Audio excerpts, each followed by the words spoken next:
What's going on, everyone? Welcome to Season Gaming Bitcast episode 333, and you have the three of us here today, including the Lawman. You know him as, what did you just call yourself? The Hulk of Fatigue? I did say that, but I didn't know you were recording. I hear everything, Hogue. I hear everything. How we doing? Good morning. That's my secret cap. I'm always tired. I'm good. Now, am I to understand that you've got Expedition 33 preview information on Bitcast 333? That is true. Yeah. It's yeah. Fantastic. Yeah, no kidding. No kidding. We're going to have to, there's a conspiracy here somewhere that we're going to have to think of. That's for sure. That would be a crazy sequel, Expedition 333. It just jumps. Yeah, they're just yeah. It shows the painter counting down, and everybody's like, it doesn't affect me. That's not going to be a problem for a while. We got time, guys. We got a couple centuries to figure this out. Actually, how the game ends is they just add a 3. Like, oh, we're all good. She just paints a new good. 3. Somebody else's problem, dude. Really? Yeah. You doing well? How we doing? I'm doing well. Yeah, we had a fun week with the family. It was spring break week. Got to see the new Paddington movie. Fantastic. Could not recommend more. Paddington is delightful, and you should check it out. Despite what Travis says up there in your top right corner, Paddington is wonderful. Is Paddington? I'm not judging. I don't see kids movies anymore. They're not in my purview. Is this Paddington 3? This is Paddington 3, although it's called Paddington, I think either goes to or in Peru. Peru. Okay, Paddington's getting around. I like it. Well, the second one could have been called Paddington Goes to Prison. It's quite the series. I highly recommend it. Oh, I'm kind of into that. All right. Yeah. I've been hired to write the fourth screenplay, so I'm thinking Paddington Goes Tropical is my. Well, he's already been to Peru. It's time for Paddington on Mars or something. You know, hikes Everest. I just think there's more space in the tropics for him. for a raincoat and hat. Yeah. I just think it's important to note because there is so much slop in family movies. Paddington as a series is wonderful. I heard the second one. I mean, obviously, I'm well behind and I don't watch them, but I heard the second one was like magnificent, and I wanted to watch it, even though I don't have any kids. You know, I don't really care, but. No, they're all good. They are that delightful kind of understated British humor. Like there's a talking bear in clothes, and they treat it as somewhat odd, but not as odd as you would in real life. So it's this wonderful kind of surprise and delight the whole time. I wouldn't treat it that odd, Rogue. I don't judge people, you know? No, if Paddington Bear knocked on your door and just started talking to you, you'd be like fine with it? Be like, hi, little bear. My name's Travis. All right. Yeah. That's what I would say. My name's Travis. That's what I'd start with. I'm just a little less judgmental than some. You know what I mean? That's just me. he didn't decide to be a bear, right? He was born a bear. Let him be a bear. It's fine. I just think I barely even noticed. He just speaks English, and nobody really comments on it too much. Yeah, that's how it should be. For sure. You know, it's the world we want to live in. You know what I mean?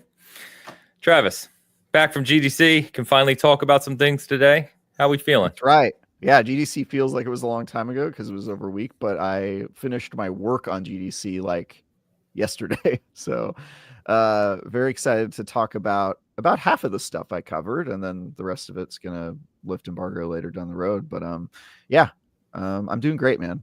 Finished a review, hanging out right now. It's cool. It's good stuff. Excellent. Yeah, a lot of games to talk about. So I mean, a lot of games we've already talked about a little bit. We got follow-up on Shadow, Split Fiction, the regular kind of occurrences, but I can also talk fully about Expedition 33 now. We got first Berserker Kazan, a little game called Karma Dark World I want to touch on. Atomfall released this week, and then you've got games like Wuchang, Fallen Feathers you can talk about from GDC. So we got a lot of games to talk about today. Oh, yeah. We're also going to be talking about Tencent's investment into Ubisoft. They finally sorted through that, I guess, and we'll talk about what that means and what to expect. Nintendo had their last Direct, probably for the normie Switch, before we get the Super Switch this week. So we'll talk about that. And a couple other things we'll touch on too. But as always, before we get to all of that, we've got to catch up on generosity of our community, starting with Mr. Googleman. Googleman81, his usual €10 super chat, and writes, finding a marketing trainee listed in 45 minutes of credits after seeing many forests made of 4 types of rotated trees deserves an achievement. Assassin's Creed Shadows. We appreciate your super chats, but you don't have to start with taking out Assassin's Creed Shadows from the very first minute of the show. You can, We're going to get to it. I'm clearly the defender of this crew, but I haven't played it. You've already put me on edge, Googleman. Why? I was happily ensconced in Paddington Bear and his love of marmalade sandwiches, and now I'm already defensive about Assassin's Creed Shadows. Marmalade sandwiches, God. I mean, I guess he's trying to probably put on fat for the winter, huh? Jesus. He loves marmalade sandwiches. If there's one thing you should know about Paddington, it's that. I mean, marmalade is a very big British thing for sure. I grew up with it. No way to live all the time. Like, yes, it's no way to live. You know what else? You know what else is a traditional? Not, I don't want to say traditional, but either cheese sandwich, just cheese on bread, or cucumber sandwich. I mean, either of those seem more preferable than marmalade. Yeah, personally. Yeah, marmalade on a sandwich is a little odd, but that's, he's a bear. He'll do what he'll do. It just doesn't seem to have much sandwich content there. No, not bread. at all. Very bland food.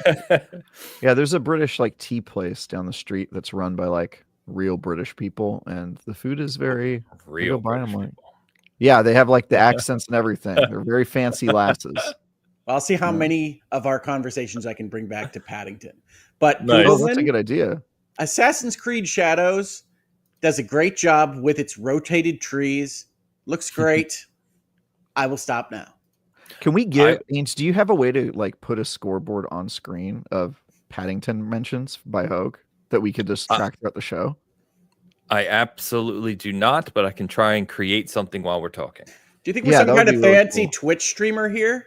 I just want Paddington counter. Is that so much to ask? Honestly, more scoreboards in the show that's another recommendation of mine in addition to segments. I want more scoreboards. Yeah, I want more scoreboards. I like it. What Travis decides for the show is for me more things while running the show. Yeah, I have a lot of requests and no desire to help you with them. I just want you to make it for me. You have that on my desk by the end of the show, Ains? Yeah, we're going to need that by the middle of the show. Thank you. Paddington counter, make it so. Googleman, thank you as always for the super chat, and we will certainly touch on the update about Shadows. Vintage Willow coming through, joining us live today with 5 SG memberships. Thank you. As always, Willow, glad you can hang out with us today. Vintage Willow gifted 5 seasoned gaming memberships. Yay. That's what Ains said. Yeah, Ains had already covered the reading. You don't have to read the Why news not? announcements. Guys, this is a great show. Let's just maybe I should read it 5 times, once for each gifted membership. Ains, do you want to take the other 3? What? That'd be 8. Go ahead and give me 3 more. Oh my God. All right. Thank you, Willow and Google, as always. We've got Tide's picks to check in with, and interesting theme this week. We're going Oregon Trail, I think, this week. Oh wow. I look like I'm carrying the wagon. Am I the horse? You look grumpy. You look like the sad guy who's in charge of our finances and nothing ever balances or something, He's but look at my hand. Does AI think I have 5 o'clock shadow? Oh, that's more than a 5 o'clock shadow. That looks like you're beginning a beard there. Yeah, it gave us all beards. Oh, yeah. God, I look so much more Jewish with a beard. Look at that. I look Amish, basically. I don't think Amish people are allowed to wear glasses, though, are they? Oh. Amish people are not allowed to wear glasses? Are they not? Is that tech? I don't know. You definitely can't wear transitional lenses. Oh man, we're already unhinged today. Okay, well, I will say I like that, Ains, you're wearing the wagon as a backpack. I love that for you. Yeah, I'm carrying you guys with me. Very cool. Yeah. And Hogue, there's no way the bottom half of you fits in that tiny wagon. You absolute mountain of a man. Why are you always so shredded in these, even pixelated? But look at those hands. What's happening there? You're clenching. I- You're clenching for the camera. I will Oh my never get God. over, dude. Tide really has like Tide writes fanfic about you to this AI as part of his training. I swear. Talking about You your look great. glistening stuff. biceps and pectorals. It's good stuff. Yeah, he's even got like the chiseled out shoulders and tries there. Like, yeah, he's definitely. I been will say cutting down though, trees. that is exactly the expression I would have if I were on the Oregon Trail. Would not be happy. Yeah. Ains looks like thank he's you. made for it. Yeah, this is where I finally fit in, no doubt. Ains, how come you don't have a beard? That's kind of weird. You should have one. I had a beard for several years. I kind of shave it nowadays. I don't know. I go back and forth. Yeah, I feel like the bald guy beard is very common. So it's a cliche. Know. Yeah, you don't want to look too much like Dan. I guess makes sense. By the way, talked to Dan a lot this week. Oh, good. Yeah, I texted Dan one time and only one time since the last time he was on the show, and it was, "Do you want anything from Japan?" And he did not respond. So thanks a lot, Dan. Love you too, buddy. He didn't want anything, but yes, I talked to him. He's doing very well. We caught up on a lot of things. He said he life stuff, family stuff. He's not playing many games at all. So he said he's trying out Shadows because Assassin's Creed, and other than that, he's playing MLB The Show, which is kind of what we would expect out of Dan. But he's doing well. Everything's good, and that's about it. Cool. So we're gonna catch up and get lunch sometime soon. So nice. Miss the lad. Yeah, it's a good dude. Good dude. All right. What do you got for us? You want to do any lore dump this week? The lore dump has become popular, my friend. What do you got for us? You got something? I definitely want to do lore dump. Damn it. I had a question. I forgot to write it down. You want me to come back to it? Yeah. It was going to be the size of our living spaces in the pre-show, I believe. Size of our living spaces. It's true. We were talking about that for a while. I know what I was going to ask. I was going to ask, have you guys ever allowed a video game to change your behavior in real life? And do you have a good example? I have a good example for this. I was thinking about this the other day. I've been playing a lot of Kingdom Come Deliverance 2, as you guys know. And one of the things I really love about that game is when Henry goes up to people and goes, "Show me your wares," and he does a little. He does a little point. Show me your wares. It's like very. I do that now. I'll go into a store.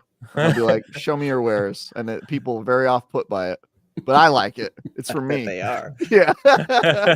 Go in a liquor store and I'll be like, "Show me your wares," right at the counter. And guess what? Oh my! It's beautiful. Also, I think. Have you guys played that game recently? Because I think they took out the show the point when he says, "Show me your wares." I played it this week and I still remember seeing it. Okay. All right. Yeah. Maybe it was a specific guy I was talking to, but he didn't do it.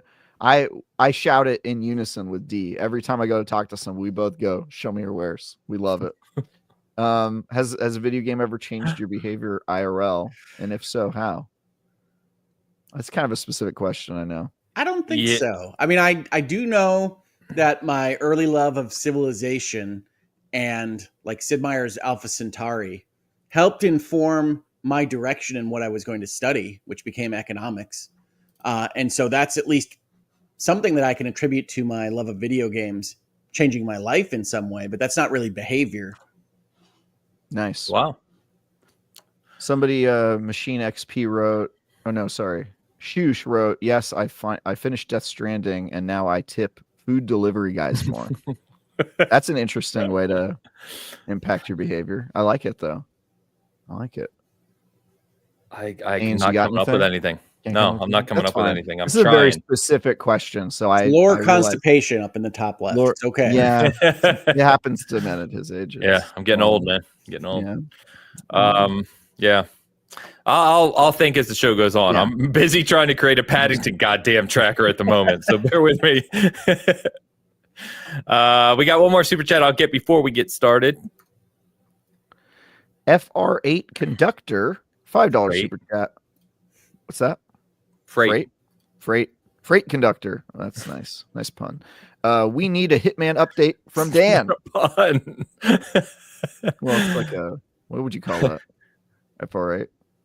It's a phonetical trick. A trick of phonics. Sure, that's what we'll go with. Shout out to Frank Conductor, a regular here. Need a Hitman update. He did not say Hitman when he said what he's playing. So, but I I'm see sure him on he is. Twitter a lot. I have not seen him reference Hitman. Not that there's a lot of openings for it. He has talked about the show because Dan's most common tweet is some kind of anger over a sporting event, including virtual ones. Or food. Yeah, that's true. But he really likes to have angry rants about sports. So I have seen him play the show. He also has had a lot of thoughts on Shadows. So you can follow him on Twitter. He is like strawberry unfrosted, something like that. A reference to Pop-Tarts. He's a picture of a giant Pop-Tart. Check him out. Yeah, he changes his profile so much I wouldn't even know if it was him if I saw it, but I can confidently say I have not seen any of his posts since. So I don't know what he's up to. Do we have a Dan update every week from Hogue, brought to you by the Hogester? Mr. Hoagie. By Twitter. It's just whatever Dan deigns to share. I mean, you see it, and I don't. Ains, do you see it? No, I don't log into Twitter. He doesn't log into Twitter. So we need the Hoagie to give us the Hoagie update. The Hoagie. I like it. That's right. All right. Why don't we get to some actual video games? Yeah. It's a crazy crazy thought, but we're gonna do it. Fine. So Travis, we talked about a little game called the first Berserker Kazan, which I talked about several weeks ago because the demo was out. Finished the demo twice, loved it. And now the full game is out.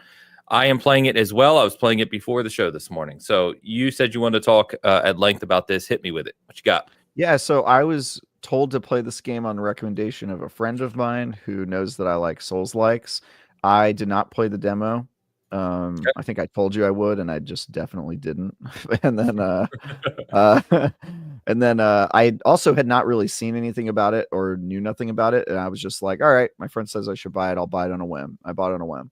I just got done reviewing a Souls-like that was soul crushing, not in like a good way. It was like very easy. AI Limit was the game. I gave it a 5 out of 10. It is just the most forgettable game you'll ever play. Like, it's got nothing interesting about it. It's just sort of like another Souls-like that has nothing unique to say. You just, anyway, you can see my review if you want to know about that game. But I was like sort of over Souls-likes, and I hopped into Kazan knowing nothing and was completely blown away in the first hour by how damn good it is. Boy. And last night I got done fighting the big boy with the grapple hook and the flamethrower on his arm. That guy. Haven't gotten there yet in the full game. Okay. All right. Well, I fought a like drunken mercenary dude, and his moveset, it was like almost like a drunken fighting style, and he was like grapple hooking around. It was very funny. But I killed that guy last night, so I'm like decently far through it. I'm kind of blowing through it. This might be my favorite Souls-like. Like, the story I actually am invested in, which almost never happens. The art style is really good. The combat is like less about dodging and more about perfect parrying, which is the way I prefer to play Souls-likes.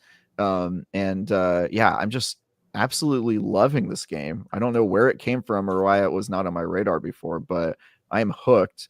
And Dee, who watches me play every Souls-like and usually just tunes out because, she only cares about like pretty graphics and story stuff, she's been like super invested, mostly because the boss fights look like something straight out of an anime where they're doing like these absolutely insane moves, and it just looks gorgeous. Completely blown away by this game. I think the scores are too low. I googled like the reviews, and like even IGN's review for this, which is unscored right now, but I certainly disagree with the body of the review so far. I'm just surprised it hasn't resonated as much with people, because coming from an actual like not good Souls-like this one has been such a breath of fresh air, and I'm surprised at what is it, it's in the 70s. I'm very surprised. I probably would give this game a 9 based off of what I've played so far. I will say I had heard from somebody at IGN that the game changed substantially after coming out, and one of the ways they changed it was they made it significantly easier throughout the entire game. And so apparently lots of reviewers were like, hitting a hard wall of like this game being ridiculously hard. And then right when the game came out, they did some sort of patch that just made the entire game easier. They did it a day after launch. Yeah. Yeah. Okay. So I guess that my experience is not the experience most people are playing. So, or most of the reviews are playing, but just looking at the reviews, I'm like, wow, what the heck are these guys talking about? So I've been really enjoying that game. Do you think playing what you would frame as a bad Souls-like immediately before it makes this seem better than it might otherwise had you not had that experience? Well, I finished playing AI Limit. Good question. And then, yeah, it's a good question. I finished playing AI Limit and then I was doing GDC that week and I went and played Wuchon. And so I kind of already had a like chaser of like a Souls-like that I thought felt a little better. So I'm not really sure, but I don't think so, man. I mean, if anything, this made me feel good about Souls-like's future as a genre in a way that AI Limit made me feel like maybe it was done.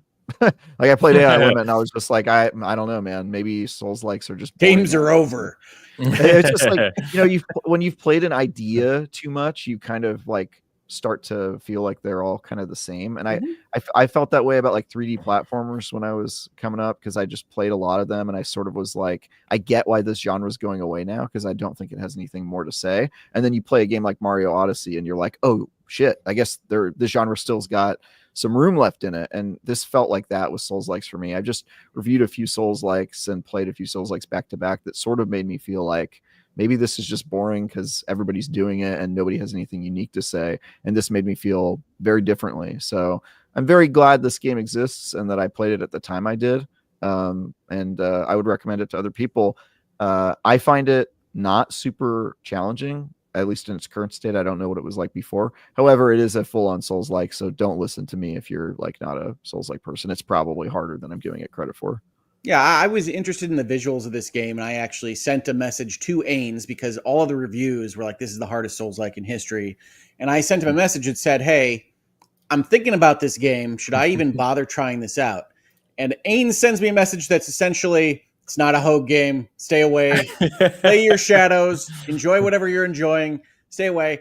I, being the person that I am, said, no, I'm not listening to any of that.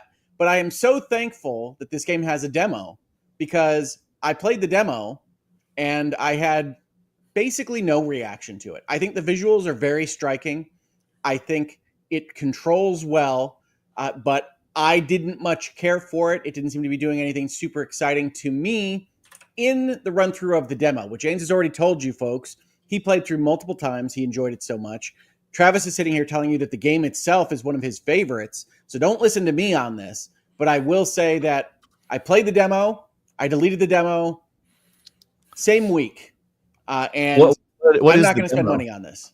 The demo is first 2 levels. So you fight the spiky Yeti, who's the end of the first world. Then you go up. You have to do the trials where you learn the weapon types, you know, and then you fight that boss at the end that has all the voices in them. The demo stops there. So that's a pretty significant chunk. It's a pretty good demo, yeah. So I beat that twice. I started the full game finally yesterday, and I'm past that now. I'm on the 3rd world, so I beat the 2nd level. Then there's an optional boss that opens up after that. You can go back and do him, beat him, and then now I'm on the 3rd world, and I'm progressing through the 3rd world. So I haven't had as much time with it as I'd like. Hogue, I'm glad I didn't steer you wrong. I thought you were getting ready to say you love this, and you ended up getting it. So I didn't steer you wrong. Okay, it's not my style of game. It's not my style of game, but I do think it looks so striking graphically that it's worth seeing it on your TV, and I'm glad there's a demo to do that. Yeah, it is beautiful. So real quick, I'll just say I echo everything Travis said. This one, the demo surprised me. I'm liking it even more playing the full game, because after you beat that 2nd boss is really when you get to what would be like Firelink Shrine. You get to a hub, and then you start to kind of see the whole game, and the world map opens up. There's like side characters, there's side quests. And it's just, there's something, maybe you can articulate this better than me, Travis. There's something kind of like intuitive and chunky about the combat that just is satisfying to really play. Running around, it's very smooth. The different weapon styles and the way like you can either dual wield or, there's different things. I like the spear personally. And it's just, it's got skill tree, right? A lot of Souls-likes don't really have a skill tree. It's got different It's kind an of RPG, combinations. like full on. It's pretty surprising. It's just very, very good. It's well polished. It runs great. To Hoag's point, it looks great. It's got unique kind of wrinkles for a Souls-like. And I'm with you, Travis. And maybe it is the difficulty because Elu, who's not here right now, our mod here, he's a Souls-like lover like me. He adores them. He loves challenging and hard games, and he played it before the patch that came out after regular release. And from what everyone was saying, the third level boss, I guess it's called Viper, was just, he said, and he's beaten everything. He said it's one of the hardest Souls bosses he has ever fought in his life. Like, it took him dozens of tries to beat him. And the IGN review, I like blew through that guy. The IGN review, they nerfed it supposedly pretty hard. The slug line to this game was essentially a Souls-like that demands perfection out of its encounters. And I'm like, well, that's definitely not me. Yeah, I kind of wish that was a mode, because there's easy and normal only, and I was sort of like, why isn't there a hard mode? I would play a hard mode of this game. I'm kind of mad because I want to try it.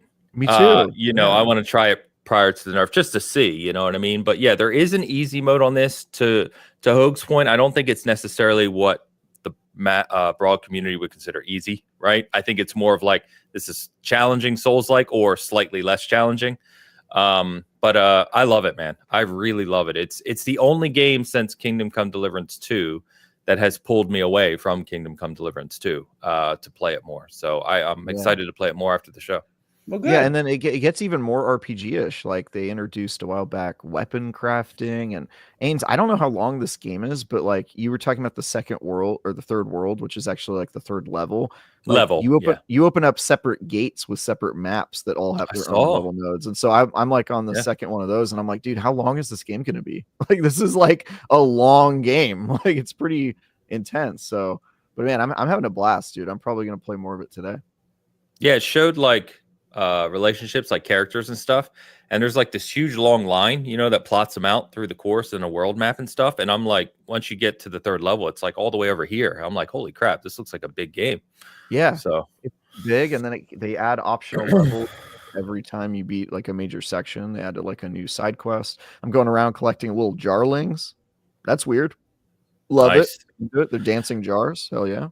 What's up with Souls like jars? Why are they? I don't know. I haven't gotten there yet, though. They're like all kinds of containers. Yeah. If there's a jar burger, really I'm like in. Animate jars. They like animate jars in these games. I don't understand it. Must be like Luke. Shout out to our my brother Luke over at Xbox Expansion Pass, says, you all have legitimately sold me on this. Nerfed and easy means I can handle it. Your praise puts it in my must play. So again, just to be cautious, Luke, there is a demo. Try the demo. And it's a good demo. It gives you a good chunk of the game. If you like the demo, you'll like the full game. I will say it gives you a good chunk of the demo. I don't think it gives you a good sense of the story and just how cool that starts to get, because I'm probably not sort of in the middle of it, and I'm like, dude, this is actually like before this game, I would have told you that the most story you're ever going to find in a Souls-like is Liza P, and that wasn't very much story. Actually, maybe Another Crab's Treasure. I'm probably not giving that game enough credit, because that actually did have a substantial story to it. But like, Souls-likes and stories don't really go hand in hand, and it is very nice to see that going away, because I think the weird item lore descriptions, all that stuff, I think that works from software, games where that's kind of their vibe, but I don't think it should be the standard for the genre, because it is frustratingly boring at this point. I feel like I want some meat on the bones, and this definitely gives it to me. So yeah, I don't have anything bad to say about it. Like, I love like pretty much every aspect of this game. I like it more than Paddington likes Peru. Bam. Paddington counter number 3. Nice. We got our Paddington counter up. Thank you, Ains. This is service. I don't know. Paddington's a big fan of Peru. But no, I think it's great that you guys love this. I also think it's great that I can sit here and say it just didn't connect with me. I'm not telling you that it's a bad game. I'm not telling you to stay away at all costs. I'm just saying that games can be for different people. Games can be for different audiences, and that's okay. Absolutely. So that's why when you asked me about it, and I had put a lot of time into the demo, like I said, I was like, no, not for you, Hoag. Great game, but not for you. Just like, there's plenty of games you talk about. Death Stranding actually being probably a good example that you love Death Stranding, and I'm like, it's just not for me. It's fine. I do love Death Stranding. Yeah. But that's great. Yeah, definitely check it out if you're interested. If you do like Souls-like, you want something a little different in that genre. It's kind of like anime Souls-like. To Travis's point, solid story, really well polished. Check out the demo. It's great. It's great. Hogue, talk to me more, because you said you were still shadowing this week. How's Shadows going for you? Oh, I love Assassin's Creed Shadows. This is probably my favorite Assassin's Creed. Hell yeah. And that would have been Odyssey before now. It might still be Odyssey because I love my ships. I love boats and piracy and everything that goes with it. Don't do it. But I think this might be my favorite. I love this game a lot. And I continue to play it. I think I'm 50 hours in at this point. And while there are things that you could criticize, like any game and any piece of media that's ever existed, overall, this is the game that keeps me coming back. I think they finally nailed what combat in an Assassin's Creed RPG game should look like and behave like, which they have struggled with since Origins. And with that combined now with even better stealth mechanics, I think they've nailed it. I still wouldn't have separated it into two protagonists. I think Yasuke as an idea is a mistake for the Assassin's Creed series, but as a game, it's wonderful. I enjoy it. And I've assassinated a lot of folks in feudal Japan. So what more could you ask for? Love it. Yeah. The people who, as I said last week, the people who I talked to had finished it, like Alex and others, really, really loved it. And the people like you who have been playing it now for the past 2 weeks or a week and a half, whatever, feel pretty similar. This one seems to be generally regarded as way up there on the AC list, especially if you like the modern ones, right? The big ones. Yeah, Origins afterwards. And I understand everybody that says, well, it's not my Assassin's Creed anymore. And I really liked it when they started out. But it is a different series at this point. I did like it when they transitioned in Origins to the RPG style. Me too. And so this was built for me. But this is probably the best version of that style that I have seen. Fantastic. Yeah, love it. I haven't played any more of it since I finished the prologue last week. I didn't play hardly anything this week until I did my preview of Expedition 33, so I was wrapping that up, and then got into first Berserker. So I'm looking forward to getting to Shadows. Say it again. I'm sorry. I have a little bit to say about this game. Yeah, go. I happened to be using a projector, and I saw that the projector had a Xbox xCloud app, and that Assassin's Creed Shadows was one of the games featured on it. So I streamed this game for like 2 hours on the ceiling. I was like lying in bed. I streamed it on the ceiling on the projector. What is happening? I'm telling you, play it on one of his 7 Xbox. I'm telling you, I didn't play it on one of my 7 Xboxes. I streamed it on xCloud, which I have very little experience with xCloud, and this was just me being like, oh look, it's on the app. I don't have to go get a disc. I'll just play it. I'm very impressed by how well that worked. Like, I didn't feel like I was playing on a pretty good projector, so the graphics were there, and then I was just like kind of amazed that I was playing an action game and like wasn't frustrated by the controls or the lag or anything. So I don't know if that says anything about the game, but its availability on cloud streaming platforms was cool. I'm kind of impressed. I know I'm late to the game, but I don't really get many opportunities to use xCloud, and it was kind of cool. That's cool. Very cool. How far in it are you?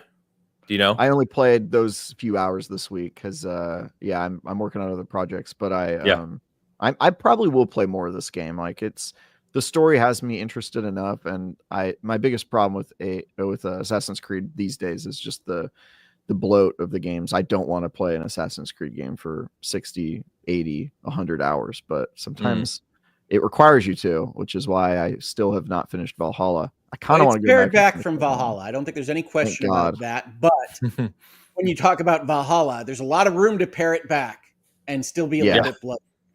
So I do think it is big, and there's a lot of things to do in its space that some, maybe perhaps even many, could conceive as bloat in this. But compared to Valhalla, there's no question it's been on a diet.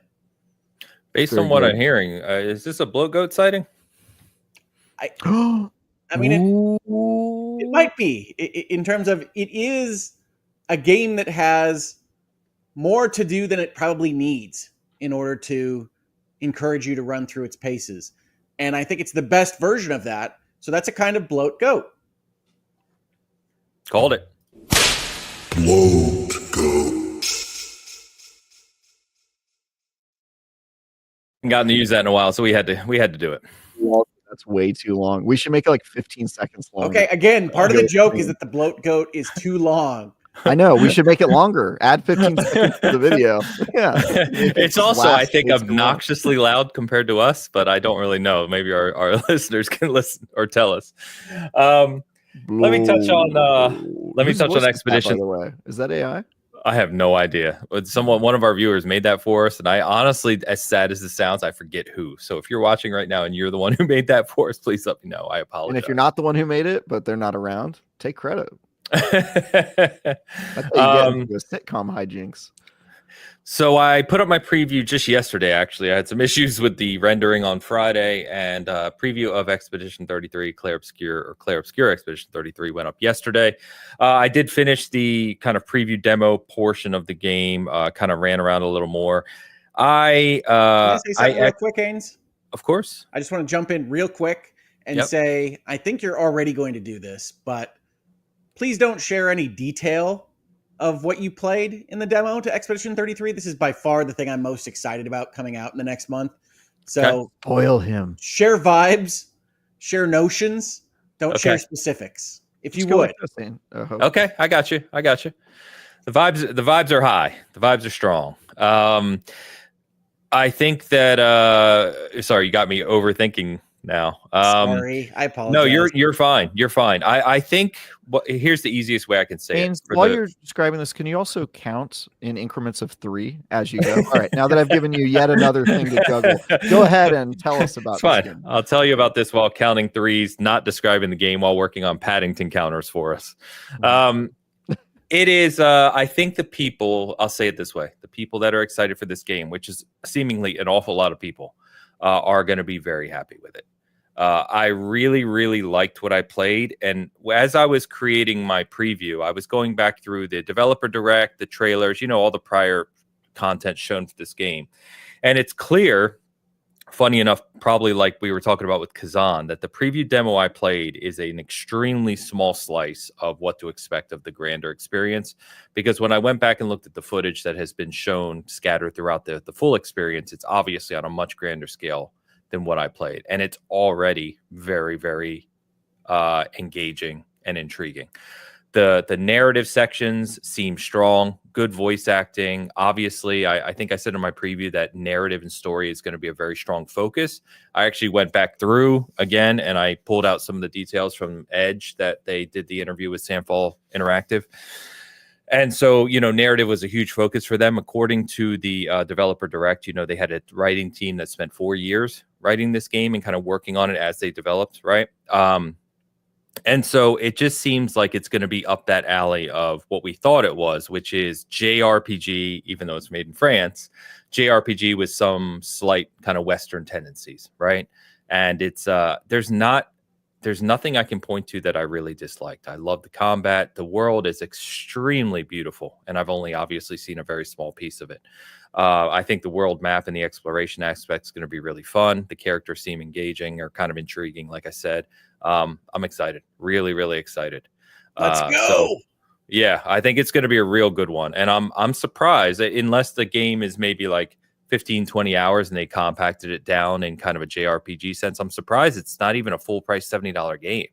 So I don't know if they're doing that just from a publisher perspective to try and get more people in, right? I don't really know, but it seems very fully featured, and I don't know. I really enjoyed my time with it.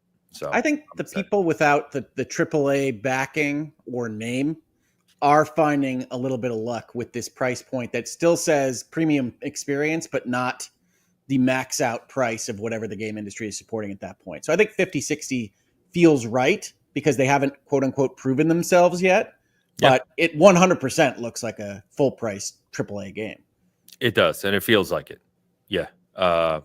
It's really, really cool.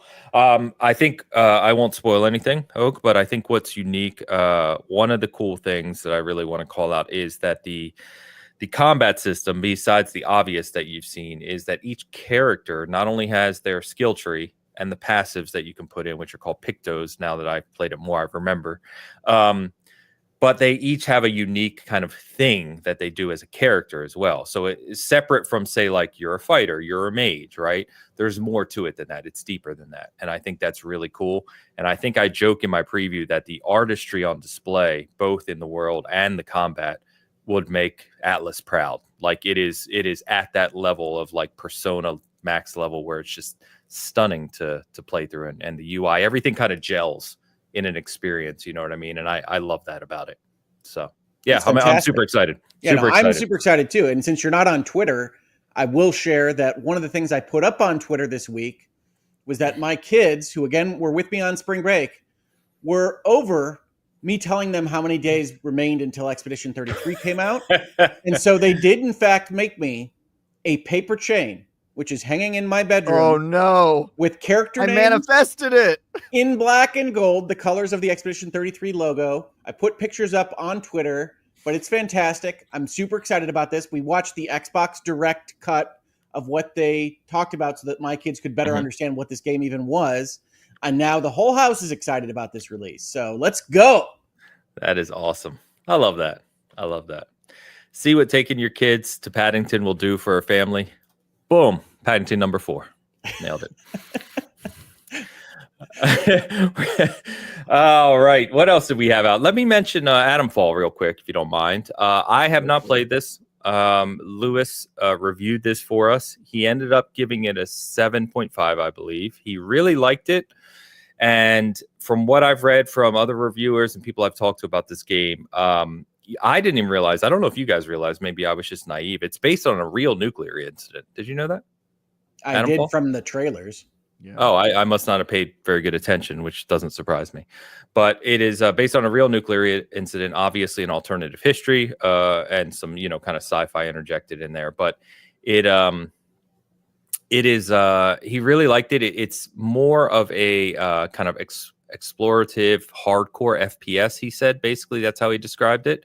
So it's challenging, and you can't just run around like Wolfenstein and just shoot everything up. It's very much kind of sneaking around trying to figure things out, and engaging when you want. It's very British from everything I've read. Like it has a whole lot of kind of British, not tropes, but you know what I mean, culture, I guess you could say, built into it. But you can check his review out. We have both the video and the written review. As I said, he was pretty high on it. Didn't say it was spectacular or anything like that, but really enjoyed his time with it. And I think he's also been streaming it as well because he likes playing it. So check it out. Either of you touch it this week? Adamfall?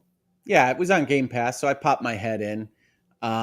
It does feel to me, and again, I've only really popped my head in on this, like that kind of enjoyable 7 that you just described, which is to say it doesn't seem to be doing anything super exciting on its face, but it does seem to be doing what it is doing well. But it is kind of one of those big exploration, talk to a lot of people, open world RPG kind of experiences. And basically, my brain can only keep one of those in the file cabinet at once. And so Shadows has taken up the big open world RPG experience even more than something like Xenoblade Chronicles X, which I've also popped my head into. So Adamfall, checked it out. Thought the initial conversation you have when you start the game was interesting. Walked around a little bit outside. Said, okay, that might be worth checking out later. But that's really all I've done so far. Okay.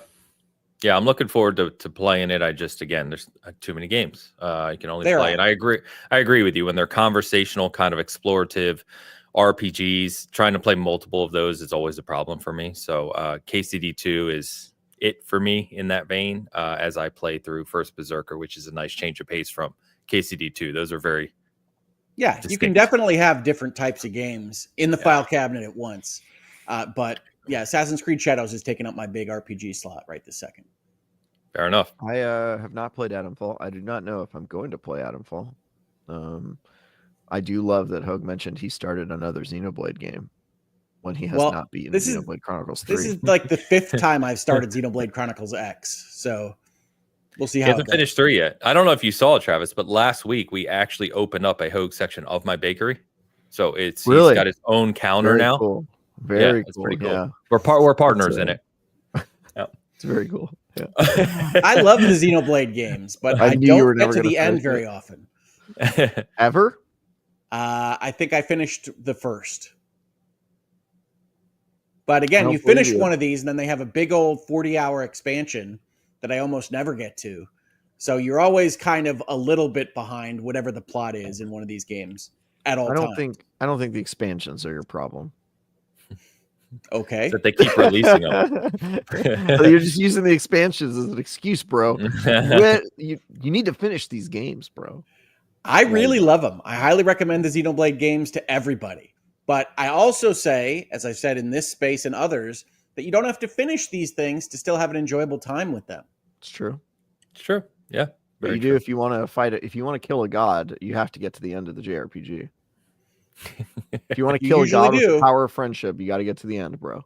One of my favorite bits about what the development diary video from the Xbox Direct says about Expedition 33 is how they're focused on not telling a story about good versus evil and instead about pragmatism versus other things that they really don't go into in that video.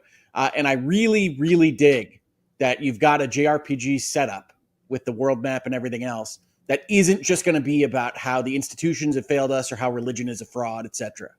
I think it's going to be great. I'm super excited. Yep. I cannot RPGs are cool. echo that enough. I've talked about that many, many times over. So, yep. JRPGs are cool. Let's just hope that it doesn't have a lot of Paddington. Oh, he dropped it in. Bam, Paddington number 5. We're going to keep them coming. We're going to keep them coming. All right, Travis, you have a few things you can finally talk about here. So why don't you hit us with a couple of them, because I think they'll be unique for the audience here. Yes, yeah, these are games I don't think are on a lot of people's radar. The first one I'll talk about is one some commenters asked me to talk about, which is Wildgate. This was announced on the week after GDC, I think. At Jeff Keighley did some sort of stream or whatever. This is the Blizzard guy, right? Yeah, former Blizzard developers working on a game. This is I described it in my preview as sort of a Sea of Thieves meets what was the other game I compared it to? I can't remember. It was a crossover. I'll look at my preview. This was so long ago in my brain. But yeah, it's basically like a PvP focused version of Sea of Thieves, right? It's like sci-fi version of that. And what I mean by PvP focused is, in Sea of Thieves, the main thing you're doing is PvE, and then PvP is kind of something that happens to you or something that you could focus on if you want. And there's even a version now where you could just not have PvP if you want to do that. So this is individual matches where they put 5 teams of 4, so 20 players, in the same procedurally generated part of the galaxy. It's an area called the Reach. That's like what's up? What's going on? I'm in. No, you said 5 teams of 4. I love multi-team. Yeah. Games. I love So it. it's 5 teams of 4, and just like in Sea of Thieves, you're all piloting ships, and the ships require multiple people to operate. So it's kind of like it's a spaceship version of like the Sea of Thieves ship, right? And at the beginning of the game, you're running around doing PvE stuff. It kind of has a similar format as like a battle royale, in that the beginning is not really about PvP. It's about running around and grabbing items, except for instead of running around an empty world grabbing items like you would in most battle royales, you're running around a world that has like little mini dungeons. And so you'll pilot the ship over to a point of interest, and it'll be like a dungeon inside of like a crystal asteroid, and you jump inside and you're fighting like ice aliens that are hidden in there. You get to the end of the little dungeon, which usually ends in like some sort of like little puzzle or major battle encounter. And then you get loot, and the loot upgrades your equipment and upgrades your ship. So you'll get new shields, you get new turrets that you can put on the back of your ship or the front or the sides or whatever. You can kind of customize where you want to put it. And then you're basically running around doing that as many times as possible. And while you're doing that, you're searching for one item that appears on the map a total of 1 time. So there's only one on the map, and it's kind of a race to find it. It's the holy grail of the game. It's called the artifact, and it's this big glowing alien item.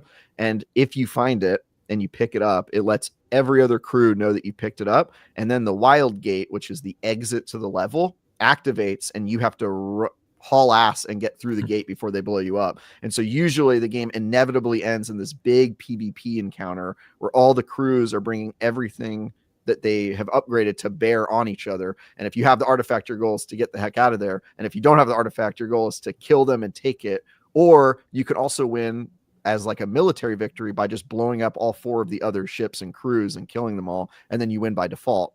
Or like what happened to me is I got a little too aggressive and blew up a ship while I was piloting right next to it, and it blew up both of our ships, and we were the last ships alive. And then that resulted in the Reach winning, which is the name of that part of the galaxy. So it's like a draw, basically. And so it sort of combines like a couple genres. It's like the cooperative ship piloting of Sea of Thieves, the battle royale format of level up and then prepare for this big impending battle at the end.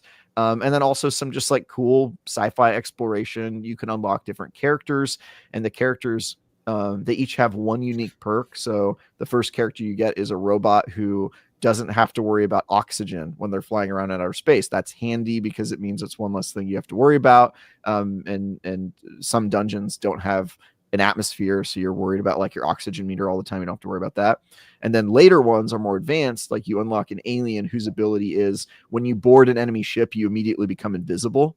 And so that's useful because you can board enemy ships and like sneak to the bottom of their deck and hit their self-destruct button, right? And then their ship starts overheating and eventually blows up. And so you can do a little bit of sabotage. You can also plant bombs on their ship, install them into the panels, replace like their shields with a bomb that blows up, stuff like that. And so it helps you be like a good saboteur. And so different weapons, different characters, kind of an ongoing progression of like unlocking different stuff you could bring into battle, but not like I've played 20 matches, therefore my character's stronger than you. It's not like that. You're like making decisions and just you're unlocking more options as you go. And then the loop of replaying a match is like maybe 20 to 40 minutes. And so they're pretty substantial matches. They're like, I would say, longer than like the average battle royale. And you definitely have to be on mic. Like I tried playing a match off mic and it is hopeless. So it's one of those games you definitely are going to want to play like with a crew of 4 players if you can. But I was pretty impressed by it. It's very addictive. Like it's one of those games where after you play one match, you're like, let's get back in. Let's do it again. I want to run it back. I want to try to win. I became obsessed with military victories. I just wanted to I didn't even care about the artifact. I just wanted to find the best equipment and hunt down other ships. And you can also do this thing where you can send out probes, which move a lot faster, and you could basically explore the map really quickly and like hit nodes and find out where the other players are. And I used that to basically find players that were nearby in the middle of a dungeon, and I would blow up their ship while they were still inside it, and then that way they come back out and they're like, oh no, our ship's gone. If you can respawn infinitely, but if your ship blows up, that time when you die, you're out of the game. And so if you lose your ship, like it's basically the final stand for you. And so, you ambushing people and blowing up the ships and then going into the dungeon that they were in and taking all their loot because they're now out of the game is just like very funny and an interesting kind of interaction. So I have all kinds of questions. Go for it. One, this sounds awesome. It's pretty cool. And I didn't recognize it when you said the name. I didn't recognize it, but I did see this trailer earlier. Now it's clicked. So the first question is, when you do these side missions and you upgrade, is there equipment on your own character or only for the ship? It's mostly the ship, but you do unlock weapons that are sort of like they're not your main weapons in your inventory. They're weapons that you have to carry, kind of like a mounted turret in a game where when you drop it, it goes on the ground. And so you gain some stuff like that. They had mentioned that they're going to be adding stuff that you can find that upgrades your equipment, but the main thing is your ship, because your ship is how you're like fighting other players. And so you unlock stuff like a turret that can snipe, and so it shoots really far, or a turret that does mad DPS, but it has like a really short range, or a quad turret is like the standard upgrade, which means instead of shooting one blast at a time, you go boom, boom, boom, boom, boom, boom. It's got kind of the quad cannons. And so it is mostly a ship at this point, but they definitely expressed in the Q&A that they want to increase like the loot and stuff you can find. But I found like some guns and stuff that made my character a little more deadly. I do want to say, as part of this, that I know I just said the Blizzard guy, right? Because I couldn't remember the name of his company, but this was teased and shown as part of the Dreamhaven showcase this week. That's right. Yep. And Dreamhaven as a company seems to be making a series of games that are all these kinds of weird crossovers of ideas that you know, or at least think you know, against something else. And so they actually have a bunch of games outside of this, which admittedly sounds cool, Travis, that are in different genres that are either from their own subsidiary studios or they're publishing for others that are like crossovers between a town builder and a JRPG and a tactical role-playing game and something else. And so I did want to point out, since I don't think it's on our list of things to discuss at length, for people to check out this Dreamhaven showcase. You can see all these trailers. I think it's on the Game Awards site. But they've got all of these games. They're mostly compound words like Wildgate. I think the other one that is coming out soon is called Sunder Folk. That's right. That game is cool, by the way. Well, and so many of these games that they put in the showcase come out in like April and May. They are really, really new, really coming soon. Damn it. Yes, like we need more games. I know. Sunder Folk is like a digital tabletop RPG where all the players manage their character on their cell phones.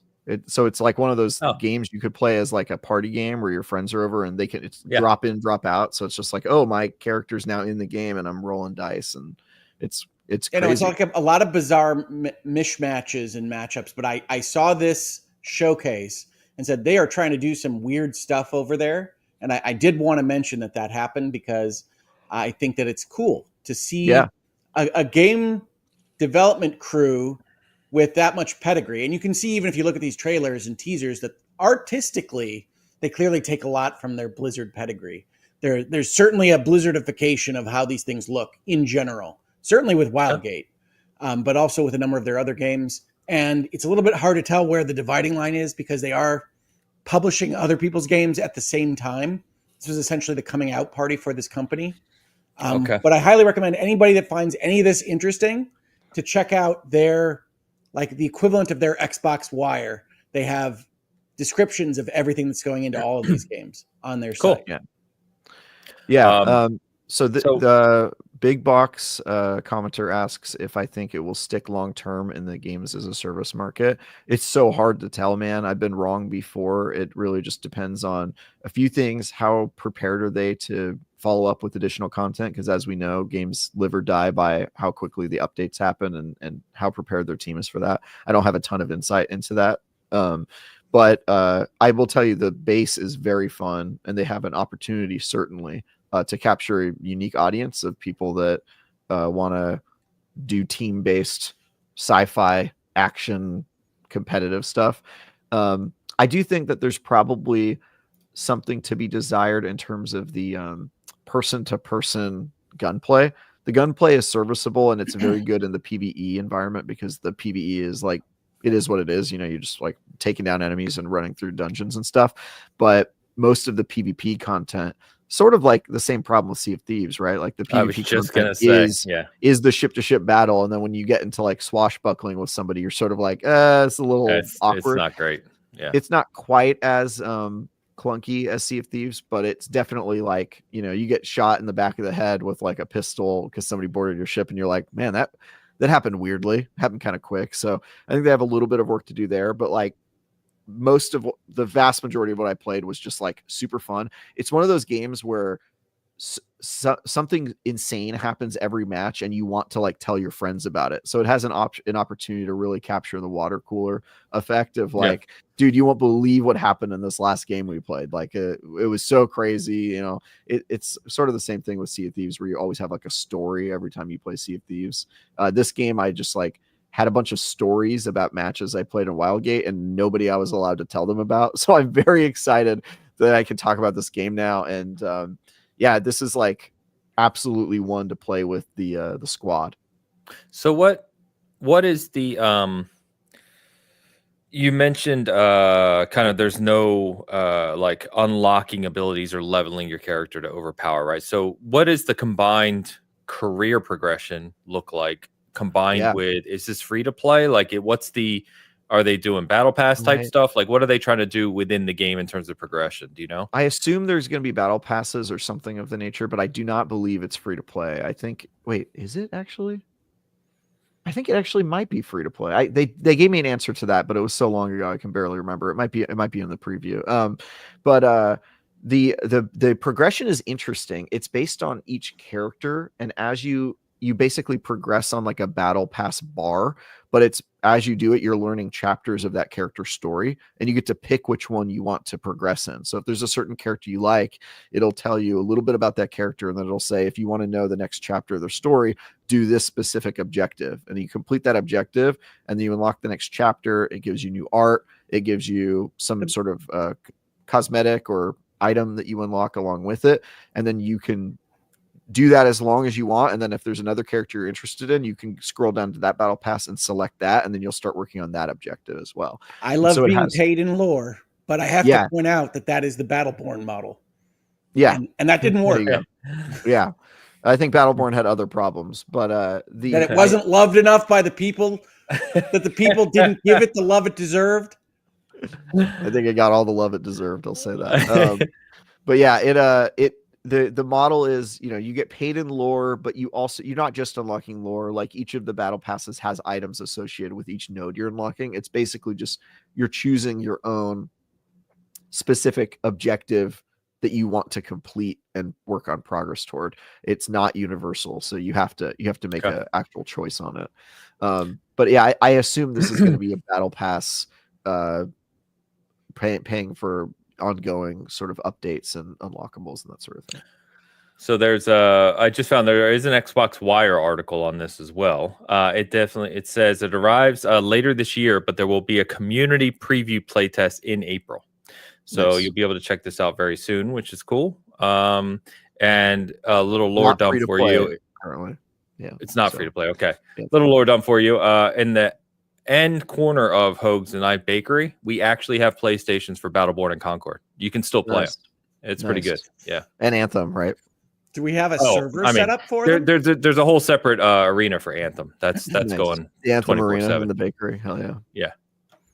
Vis-a-vis being paid in lore, I do want to point out, and there's no reason the reviewers would have known this at the time, that this is also how Assassin's Creed Shadows, and presumably Assassin's Creed as a franchise moving forward, has decided to handle the present-day, modern-day plotline. So in Assassin's Creed Shadows, I know there have been complaints online about this. There's a kind of battle pass, which isn't a real battle pass. It lasts forever, where you earn ancillary meta currency from doing things that happen on a weekly basis in the game. And some of the rewards that you get from making it through the tiers of this not a battle pass are essentially diary or log entries in an ongoing story that's happening in the modern framework. So it's separate from the Assassin's Creed Shadows experience and is as engaging as you want it to be or don't want it to be outside of the game framework in itself. And I think it works really well, and I think it gives them a lot of flexibility to tell these stories. I think they could add a little bit of polish, a little bit of expense to this, because they are all just kind of little storybook chapters, and you could at least make them audio plays. You could at least give a little bit of additional polish to them. But I think it's a good idea, and I do like it when these games pay me in lore. Yeah, we talked, I think, about how Assassin's Creed can kind of segregate, the fantasy with the real world, and it sounds like maybe that's the road they're starting to go down to make that dividing line, maybe to set up for Infinity Hub or whatever comes next. Yeah, well, as it stands, when the game released, there are 2 different battle passes, which are essentially chapters in their modern day lore, with different pieces of that lore to go get, as well as things that people might be more interested in, like weapons and armor. As part of that pass. So I think it's a good setup. Cool. Fun fact, I also pay Hoag in lore for his legal services. So he'll do something for me, appeal a court decision in my many felony cases against me, and then I'll tell him a little tidbit. I'll be like, my favorite ice cream is Rocky Road. And he's like, ooh. I'm sated. I'm sated. Yeah. We've got a few other games to talk about still, but before we do so, we got over 200 concurrent hanging out with us. Thank you very much. As always, remind people, please give us that like. They're share here it for out. Wildgate talk. They're all here for Wildgate. Wildgate brought them in. So I'm telling you, man, it has an opportunity to be a hit. I'm really excited to play it. Your description of it has me very interested in it. The only thing about those types of games, to your point, is the people who have like a hardcore 4-person crew are going to have a huge advantage, right? So it's like you need to have that crew and that kind of co-op ready to roll. So I asked them like, hey, what do you think about people who aren't on mic and match-made groups versus like standing groups? Are you doing some sort of matchmaking in the background to make sure that dedicated crews are teams playing of 4 don't get matched with singles? Yeah. And they said that they're still evaluating how they're going to do that, but they absolutely know it's like a problem and a priority, which makes me feel a little bit better because I've asked that question to developers before and they've been like, oh, I'm not really, we're just going to kind of see what happens. And that's always like a huge red flag to me. So I think they're being smart about it, and that's something they're going to think of. So my guess is it's probably in the back behind the scenes, there's going to be some sort of separator that makes sure that you know, preferential treatment. I have a separate concern. Yeah. And it's this. Why would you take a perfectly functional and wonderful pirate-based game and take the pirates out? I like Star Wars. I like spaceships, but pirates are right there. They're pirates. They're space pirates, I guess. What are you talking about? The pirates getting taken out? What do you mean? There are no longer tall ships on oceans with people with peg legs. He's merely joking. Oh. I mean, there are pirates in the game. Like there's like a mercenary group you're fighting against in some of the PvE dungeons. They seem to be like the main bad guy, but there's actual pirates. I don't know if the crews in Wildgate are pirates. They seem to be like entrepreneurs or something. There's a story. So are pirates in a manner of speaking. Pirates call themselves entrepreneurs. Yeah. Yeah. You know, it works. It was just a joke covering my obsession / love of pirates and pirates. Travis looked utterly confused. I'm like, Travis is just joking. I thought he was referring to like how Sea of Thieves took out the PvP component. Like, you know, they took out the piracy as the joke. But yeah. No, whether or not you actually commit any acts of piracy, Sea of Thieves is still clearly a pirate game. Very much so, yeah. So I wanted. Did you talk about Wu Chang last week? I know we talked about it at some degree. I can't remember. We did briefly. Wait, did I talked about it last week. You did. It was short, but you did. Okay, cool. So I can skip that one. And then so if you want to know about that game, I did play it. You can read my preview, and I talked about it last week. Apparently, the other one is this game called Four Strike, which I'm super excited to talk about because I don't know anybody who knows about this game. But this is a kung fu game. And it has a very unique premise, which is you play a trained martial warrior who is trained in the art of foresight. Foresight is an ability wherein every time you get into a combat situation, time pauses for you and allows you to go into your mind palace and basically play through the fight in your head. And you can replay it as many times as you want until you have perfected the fight. And so it's basically like, every time you get into a combat scenario, you're getting introduced to a little like chess puzzle wherein you have to learn exactly what each character is going to do and how they're going to respond and practice it until you're ready. And then you try it in real life. And basically it is a roguelike wherein the objective is to never get hit in melee combat even once. Right. And if you do, Groundhog Day is a fight. Yeah, it's Groundhog Day, but with it's so basically if you get hit and you die, you go back all the way to the beginning and you have to go through all that stuff again. And so the goal is to basically you don't have an excuse, because if you get hit, it's because you didn't practice it enough, right? And so you can replay it as many times as you want. And it's such a fascinating game. The art is really good. The music's really good. The storytelling, you're like learning the story about the emperor who seems to be like there's poverty going on, and clearly there's corruption in the emperor's court, and you're trying to figure out what's going on. I love vague video game stories. It's not vague, actually.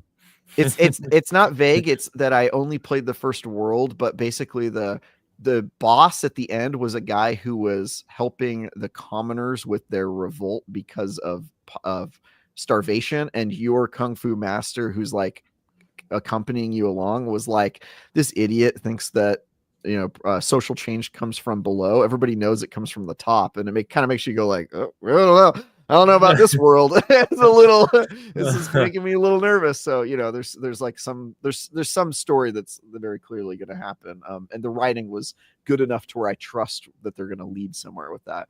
But it's a super unique game. It is pixelated 2D art style, which might turn some people off. But honestly, as soon as you play it, you stop noticing that it's pixelated. Like the art is incredibly good, and it's I wanted to play more of this game immediately.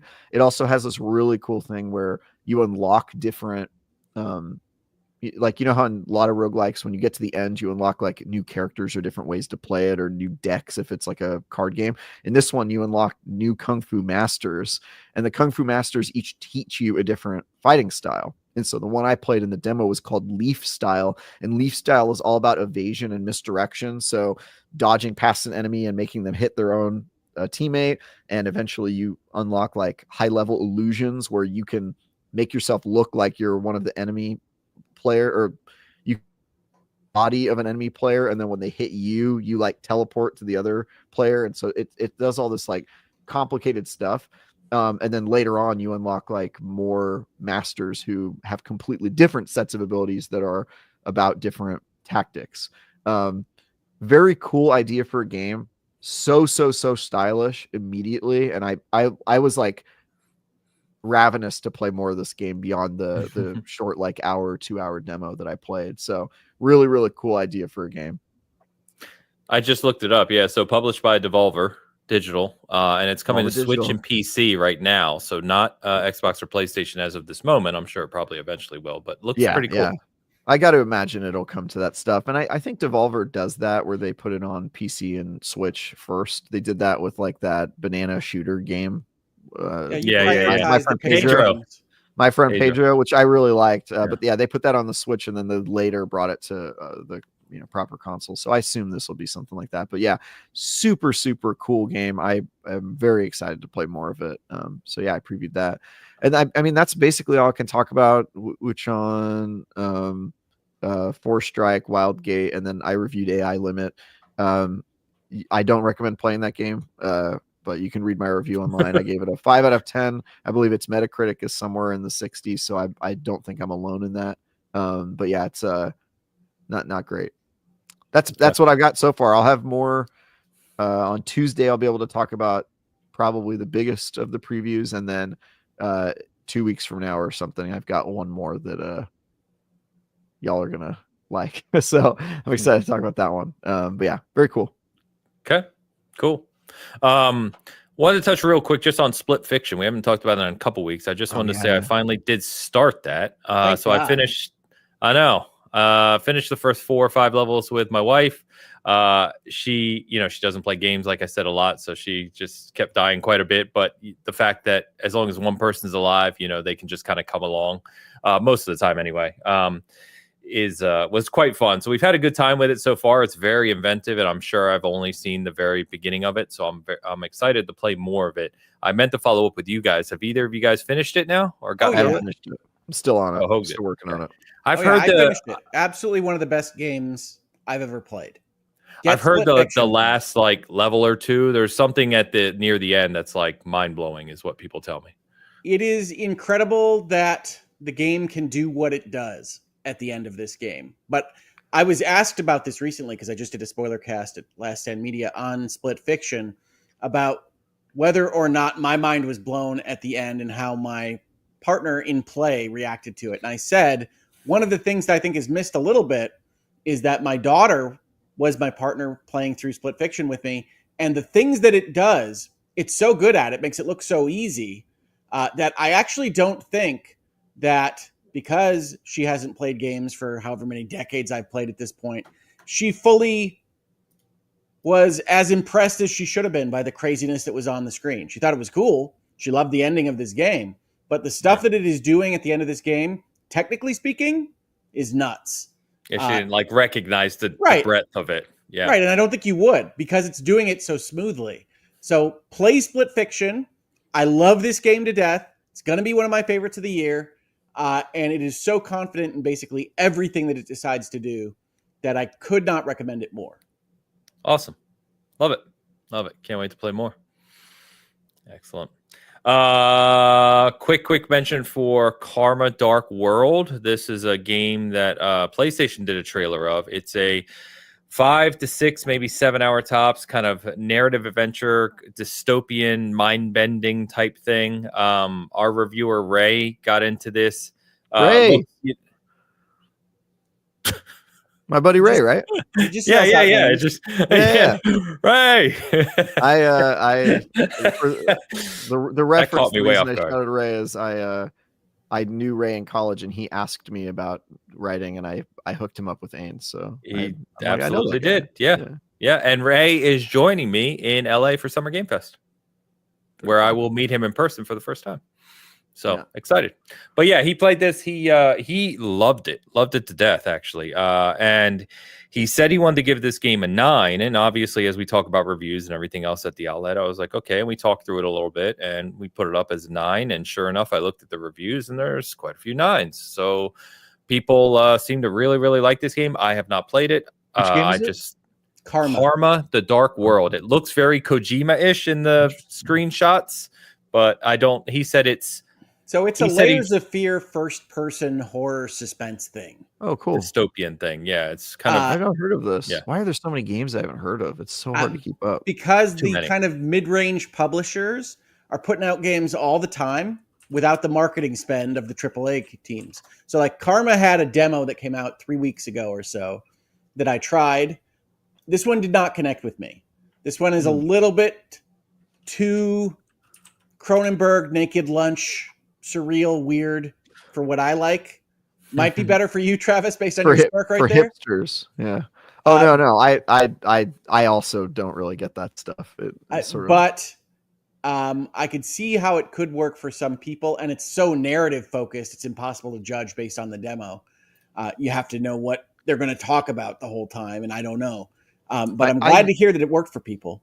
Yeah, I usually have an upper limit on artsy, Hogue, and I don't know if you feel the same way, but yeah, there's like a certain level where I'm sort of like I don't know. This game does not have the sniffing its own farts vibe that I really hate that some media does, not just limited to games, of course, but it is very interested in being college experimental filmmaker. Gotcha. Yeah. I can appreciate that, obviously, but it doesn't always hit. But I do want to check this one out. It looks cool. I'm looking it up now. So it's it's ranging from 6.5 to 9.5, just 7 to 9 range. It landed right around the 8s on average. So I mean, it's pretty highly regarded. Obviously, Ray was a little higher than some others on it, but I mean, there is a demo. To Hogue's point, this type of game, I'm not sure if you can really get the experience from the demo, but you may know what you're getting into. But he said it's only about 6 hours long. What you will get from the demo is that it's not as polished. It's not as smooth as a really expensive game, or a really highly polished game. Oh, this is weird. And so your mileage may vary as to how much you can take that, like the legs not always looking right when you look down, that kind of thing. This is a weird game. Yes. It looks wild. Yeah, it looks wild. Oh. So I want to check it out, but again, as we seem to keep saying, there's just too many games. I said college experimental filmmaker. I think I hit the vibe.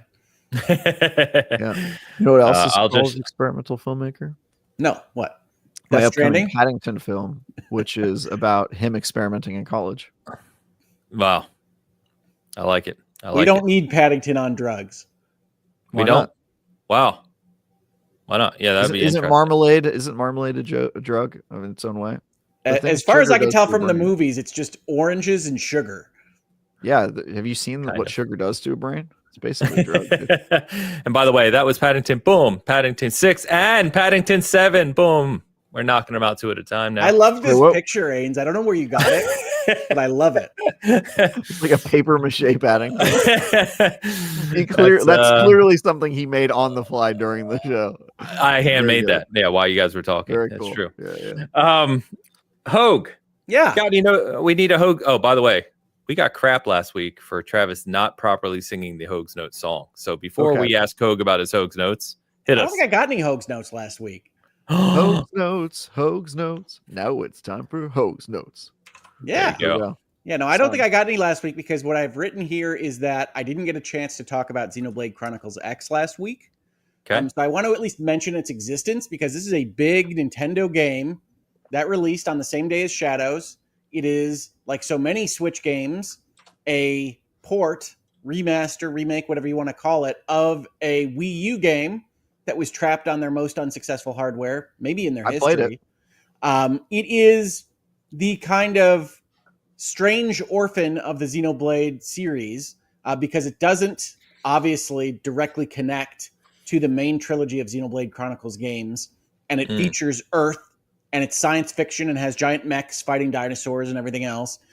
But it is an excellent game, and I wanted to mention that it exists because if you're at all interested in Xenoblade, which you should be because it's a great series, this is the science fiction entry into that series, and it's well worth playing, even if it's less character narrative based than the mainline series. It's more of a single player MMO design, and your mileage will definitely vary on how that works for you. But it is a wonderful game to play. I highly recommend it. I also wanted to make reference to a game that I don't know when it came out. I think it came out last year. But as folks know, I've been playing Civilization 7, and I really enjoy it. It just had its user interface patch that we've been waiting for come out this last week. It's not there yet. Still cannot recommend jump in if you have any qualms about it whatsoever. They have another user interface patch that is scheduled for April. They really got to hit one of these because there's a lot to fix up with respect to the way you interface with this game. The design is still strong, but I enjoy it enough that I've been looking for other games that are maybe a little bit further down the polish pipeline to play on a strategic basis on my PC, which I don't usually play a lot of games on. And one that I found that I've really been enjoying that seems to have been an inspiration for some of the decisions in Civilization 7, like the Ages, is a game called Reus 2. Reus 2, in which you control a couple of gods that walk around a completely undeveloped planet and terraform it into what you want it to be for different human villages that are going to exist on this planet. And your main, yes, a little bit like Populous. Your main interaction point is that you place plants and animals in various spots that are in these areas in order to make the villages rich or well-researched or populous, as you say. And it presents a number of interesting strategic questions without having to be as in-depthful as a game like Civilization or 4X's of that type. So if you're looking for something that's a little lighter, but is very polished, has a lot of meta progression, a lot of things to earn, a lot of things to see, I've really been enjoying Reus 2. And I wanted to say that. The art style of this, I'm looking up these games as you guys are talking about. The art style of this looks awesome. Oh, yeah. No, it's really, really cool. I love how small the worlds are, and you keep traveling around them, and you're like, I love I the should have gone in a loop already. This is a pretty small circle, and the event horizon is very tight. Yeah, no, it's fantastic. You put down specific gems, and if they're next to other things, they're more valuable, and then you can find different microbiotics to put on those gems to make them more worthy of the villages to find them. And then if two villages are too close to each other, they might fight over them. And in order to prevent one village from beating the other, you might have an earthquake or a tsunami or something to keep one from the other, which makes one village worship you and one village hate you, and all these various other things that can happen within the game. But again, much like Civilization 7 in terms of what you have to think about, but much lesser to a much lesser degree. So if you're looking for closer to a beer and pretzel strategic situation, I highly recommend this. So just a shout out for everyone here. So it looks like a game, I don't know, but that would be playable on Steam Deck. It does say Steam says it's playable. It is also 35% off right now. So it's only $16 on Steam, and you can actually buy the complete edition of this with Cataclysm and Ice Age for $20. So definitely worth it. That game's great. That's pretty cool. Very cool. Good shout out. Also overwhelmingly positive reviews as well. Yeah, the reviews are very high. It's fantastic. I had played the first Reus however many years back. This one is better. It's more polished. They are still updating it, still giving it regular patches. I think there's a paid DLC later this year.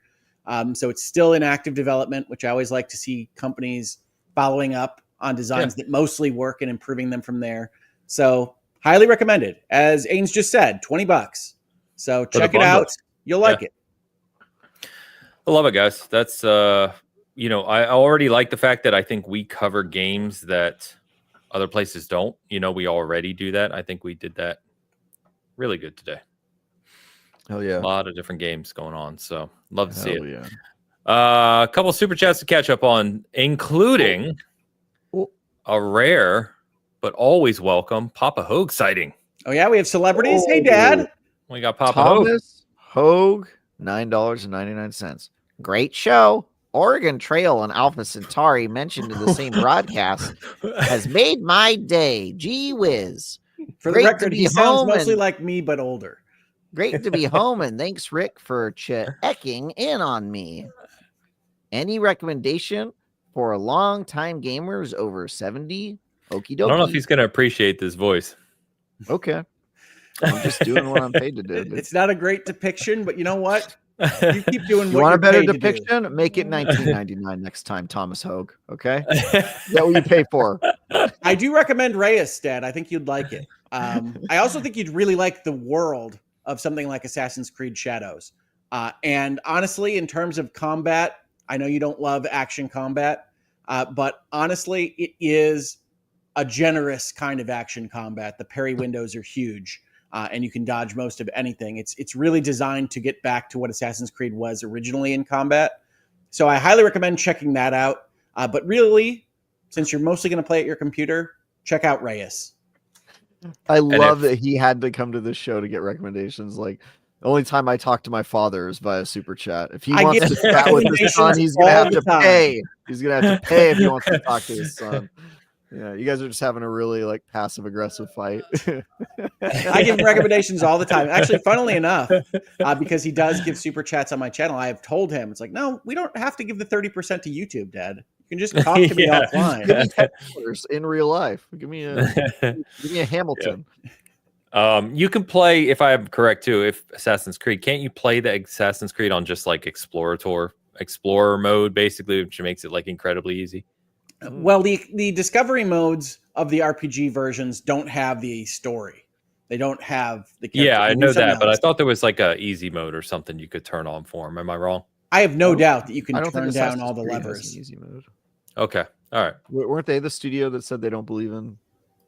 They think difficulties are ruining the industry or something like that. I believe Ubisoft games have the big accessibility tab where you can change all of the aspects of the game. But no difficulty selection options. I can't think of a Ubisoft game that has like easy, normal, hard mode like that. Well, at the end of the day, a difficulty selection is just going to be specific settings for all those levers. So, I mean, I think it's the same.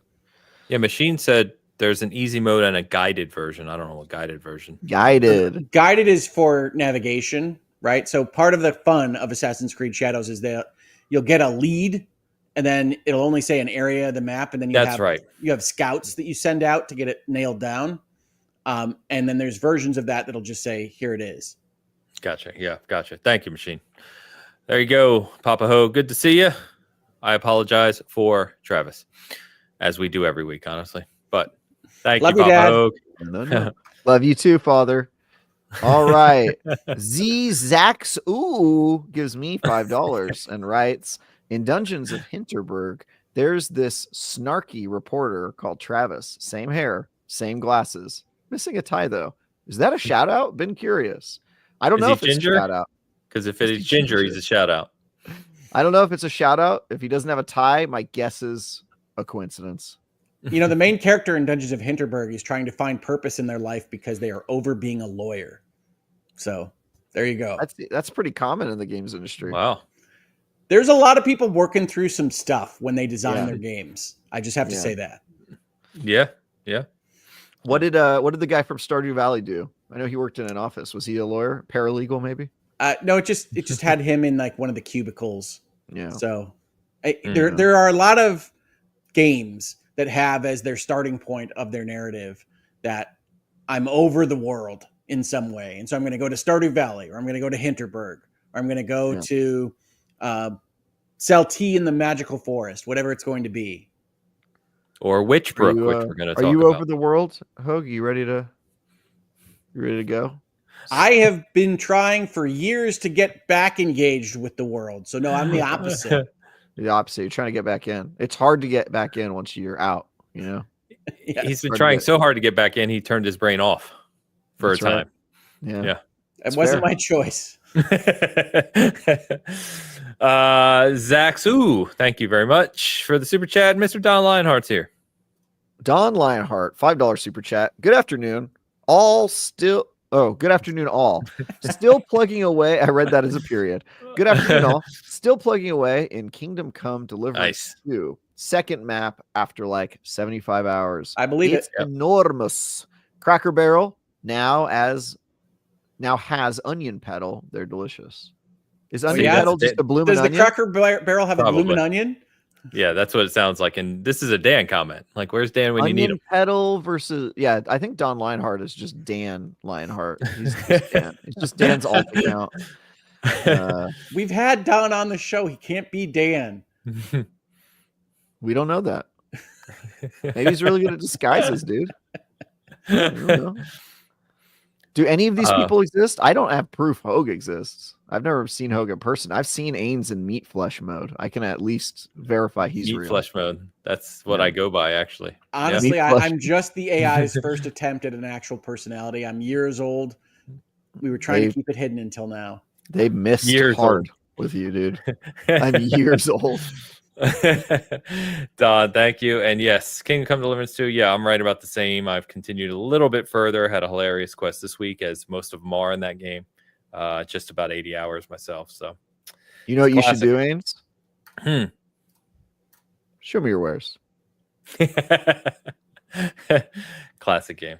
Classic. Show me your wares. Oh, wait. Show me your wares. Yeah. All right. Let's jump over to main discussion. I want to talk a little bit. We were talking about Shadows a lot. We've obviously talked about Ubisoft a lot in the past few months and all the chaos going on over there. They finally kind of did what I think was rumored to happen a few weeks ago. We touched on what's possible here, and they followed through with it. So I'll touch on the high-level basics. I did not research this much. So, Hogue, I know you said you were potentially going to do a video or talk about this. So I'll pass this to you briefly. But the high level, just for the audience, is that Tencent has invested about $1.25 billion American dollars into give or take. Yeah, right around there, into this spin-off entity that will now run Assassin's Creed, Far Cry, and Rainbow Six from an IP perspective for Ubisoft. So Ubisoft retains 75%, give or take, of control or investment. Tencent now owns 25%. With this investment, Tencent's investment into Ubisoft as a whole is about just under 10%. They are now the biggest shareholder of Ubisoft. So the interesting thing, as I was reading up on this morning, is that Ubisoft said they are going to focus on their marquee, they said, IPs, such as Ghost Recon and The Division. So kind of a weird structure here. Am I to take that this means that they are handing off core development to these IPs? They've handed off studios with them, the ones that are responsible for those IPs primarily. And one of the reasons this is likely to be a virtual legality, one of the triggers for making an episode for me, is seeing something in the business and law space get reported on slightly inaccurately. Like, I don't want to throw reporters under the bus on this. We're all trained in different things. And this is a technical kind of business reorganization. But there are reports that maybe don't fully understand what's going on. So I tweeted out when I saw this that this is essentially a kind of preemptory bankruptcy reorg. This is what you would see when a company has too much cost overrun of assets that are still worth something. That outside of this, if we were in bankruptcy court, one of the things that the creditors of the company, the people that have lent it money, that are owed money by the company, might do is say, okay, you've got these crown jewel assets and they still work, but they are buried under ridiculous management decisions, huge amounts of staff, whatever it might be. And so we're going to isolate them in a new entity. We're going to fund that entity. And somehow by your contributing those assets to that entity, you're going to get value back that you can pay off your creditors with. This was done by the Guillemot family essentially instead of going to a bankruptcy court. But what it means is old Ubisoft, we didn't get a name, I don't think, of this spinoff, but I'm calling it new Ubisoft. I'll find it while you're talking. Go ahead. Did they name it at this point? I thought I saw something on the clip I had up this morning. Let me see if I can find it. Go ahead. Okay, fantastic. Well, I've been calling it old Ubisoft. That's what we knew until this happened, and new Right. Ubisoft, because I didn't see a differentiator in terms of naming. But if we've got one, that's great. But suffice it to say, old Ubi is primarily a holding company for their equity interest in new Ubi. And while they say, yeah, we're going to pursue Just Dance, we're going to pursue Ghost Recon, everybody that loves those things, including everybody that loves things like Skull and Bones, should be looking at this situation as unlikely to proceed as you might have hoped at old Ubisoft. They have moved all of their assets of significant value to a different entity. They're going to maintain certain amounts of control of that entity, but they are no longer going to be able to cover 19,000, 20,000 people at old Ubisoft. So this is the step before what is going to be a large reduction in workforce at old Ubi. Essentially, it's a family office now that holds a stock in something invaluable, in this case, Assassin's Creed, Far Cry, and Rainbow Six. And in order to hold a stock, you don't need 20,000 people. You might not need 20 people. So old Ubisoft is going to get shrunken very, very quickly. And I would guess pretty violently. Like, it's going to be huge swaths of destruction at what old Ubisoft was, even if they're saying things like, we're going to pursue Ghost Recon in the future. We don't know what that looks like. They don't have a lot of reason to do it. And they don't have the ability, just from the payments that they might get from license fees to new Ubisoft, to cover this massive cost infrastructure. So we've talked about this a lot in the last couple of months. This is the step before Ubisoft as we knew it basically dissolves. Very well said. Thank you for the description. I've been looking through a couple things. You're right. I do not see a name anywhere. No, because the name's valuable. So usually you would just call them both Ubisoft, and you might have an internal designation. But the new Ubisoft, you still want Assassin's Creed to have a Ubisoft logo on it. It's a different company. That's not going to matter to 99% of people that turn that next game on. And so you'd keep it looking the same in most cases. Yeah, there's an internal memo that Insider Gaming acquired and shared, very corporate speak. I'm not even going to read it because it just makes me think of work, and I don't feel like reading that right now. I get that. But to your point, I think the bigger thing that we're going to see take shape over the next couple of months is what that restructure looks like for the development of these IPs. And I would agree with you that there's going to be a large amount of that happens in the coming months. So it's going to be kind of maybe not scary, but sometimes it may be scary, obviously, for the people that have been at Ubisoft, particularly if you're in a position that has been there a long time working on something specific that Tencent feels they may not need anymore. If you didn't move over, it is resume polishing time. And I say that with no pleasure, but that's just the reality of the situation. Very true. Yep. Could not agree more. And it sucks. There's a lot of really good people over there, a lot of really good people at all these studios. So we'll see what happens, but it's interesting. I think it's kind of, have we seen something like this to this kind of degree, or this specific, I can't even say the damn word. You know what I'm trying to say.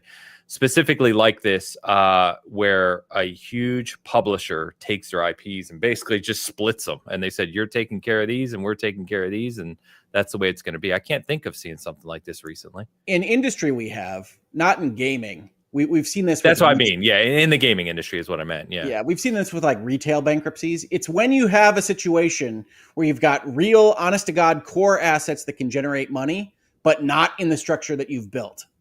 And so you have to separate them in order to get that investment. Tencent goes and says, yeah, we'll give you more bailout money, but not with all this extra crap.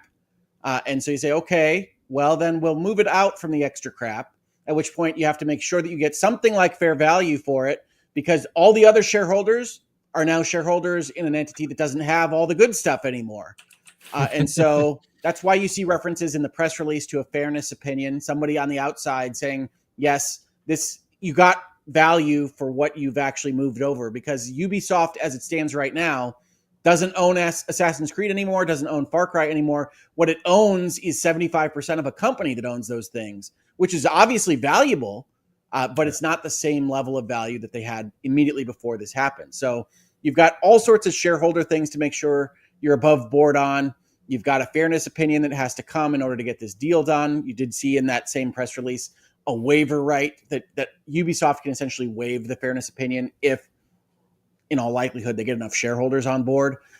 But it is the kind of thing that we do see in other industries, not so often in video games or digital industries, because you don't usually see this wide split between the value of the asset and the cost infrastructure that you've built into your entity.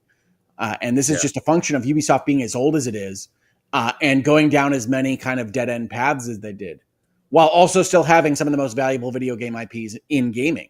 So it's a weird situation. It's not impossible. I think this can work for everybody. And honestly, the Guillemot family, which I think I've described as sharp negotiators and definitely people that have fended off attacks before, are in a position now after this deal that is stronger than I would have guessed, looking at the leverage positions of things like the Tencent investment crew and the family entity. So they continue to be absolutely shrewd business negotiators.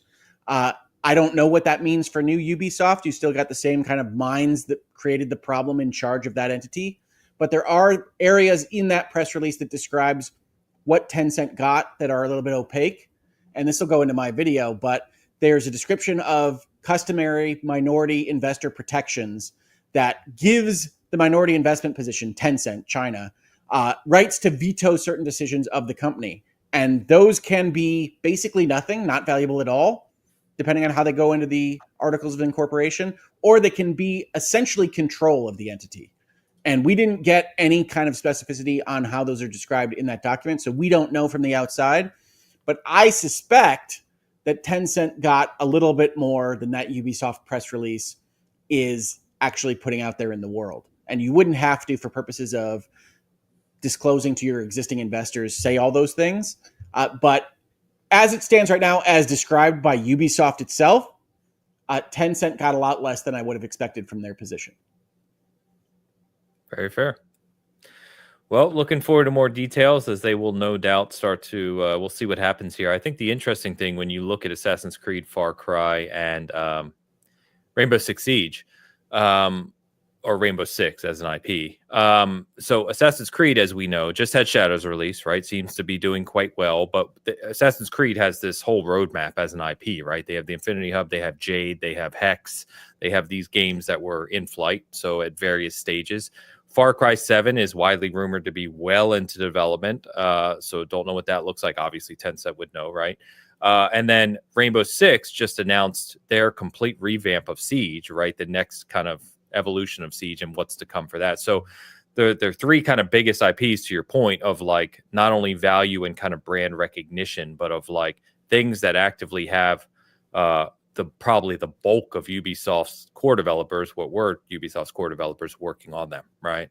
So yeah, pretty crazy. And to think Ubisoft, one of the things I used to like about them, I don't know if we're going to see it much anymore based on this announcement, considering they said they will focus on Ghost Recon and The Division, which Rainbow Six, Ghost Recon and Division are all the Tom Clancy stuff.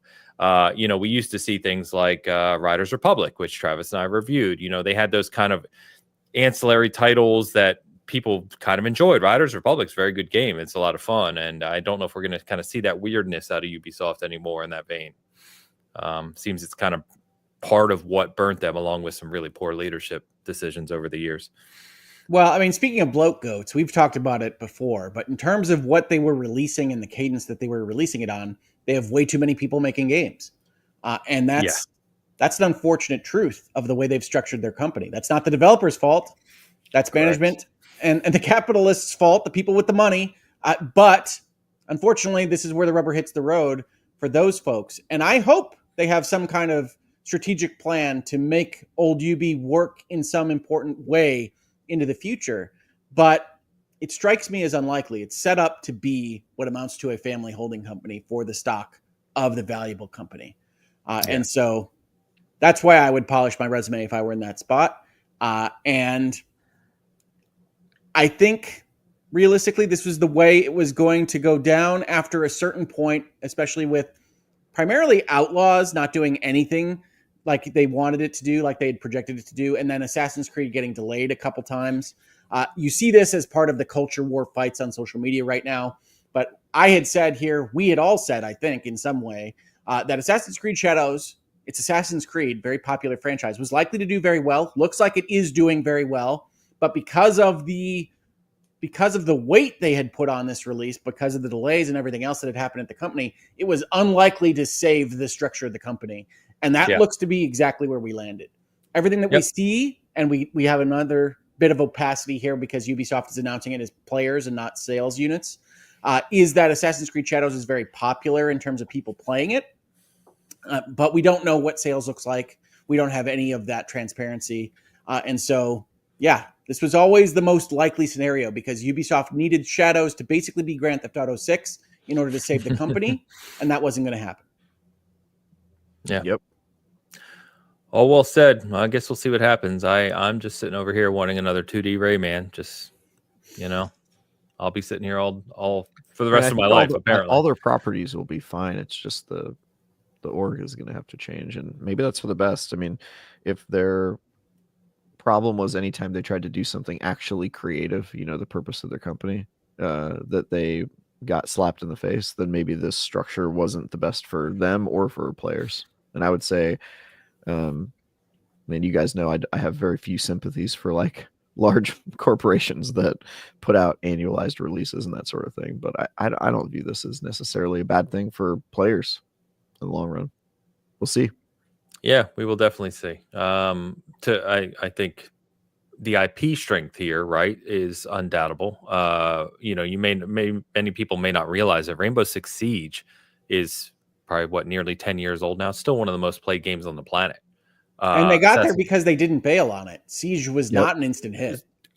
Completely agree. Assassin's Creed, obviously, that goes without saying. Far Cry is huge.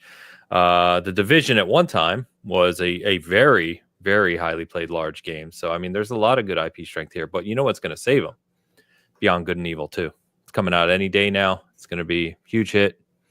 And you'll get that when I get Skull and Bones 2. Yeah. Is that going to be 5A? Is that what they're going for with Skull and Bones 2? It's all the A's. It's just we're going to use them all. Yeah, you only get an A when you spend more money, apparently. So GTA 6 is like 7 A's at this point. It's 6. Shout out to Rick. Oh, there you go. Shout out to Rick as well. For Honor, believe it or not, For Honor has been around a very long time. True. That game is still in the top played games. It's crazy. That's another one that they stuck with, which I will say Ubisoft has a better track record than most companies for sticking it out and trying to make their games sometimes probably to a fault, but they try to stick it out. Where you got the two extremes of Ubisoft insisting on developing a game even when it doesn't really seem to have a lot of hope, and then you've got Concord 4 days live before it shuts down. It's kind of wild.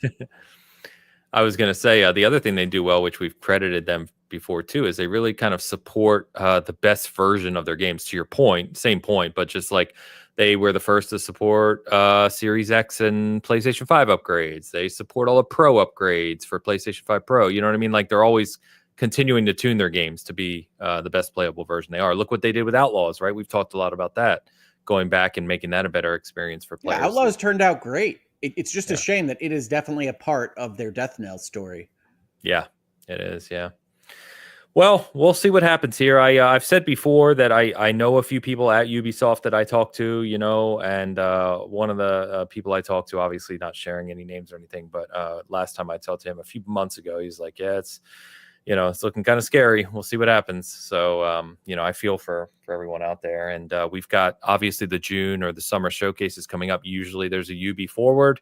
There's kind of my question now, what do you guys think? Do you think they kind of continue with UB Forward as kind of a, hey, look, we're still going to be Ubisoft and still going to celebrate our franchises and try to put on a good show, if you will, in June to kind of make it feel better? I think it depends on where they're at with their restructuring. If they're in the midst of mass layoffs, I would keep my head down and not have a show. If they are not doing that, if they're pushing it back, then yeah, there can be value in saying we're still going to survive. Don't not buy our products because we're going away, especially when we're in the business of selling live services. I would suspect that they will keep their heads down and lay low during the summer months because you don't want to be seen as the company that had to go and get investor money and spin off your core assets, and they're then spending a lot of money on a fancy show. So there's those kinds of PR kinds of issues. But I hope Ubisoft, in some form or fashion, survives this and it continues to make games that I personally enjoy. I'm selfish that way. But I don't think there's any question that the future for Ubisoft is wildly different than we might have thought of a very short time ago. Yeah.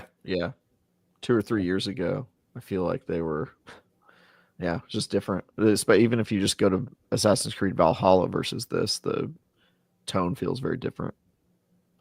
Yeah.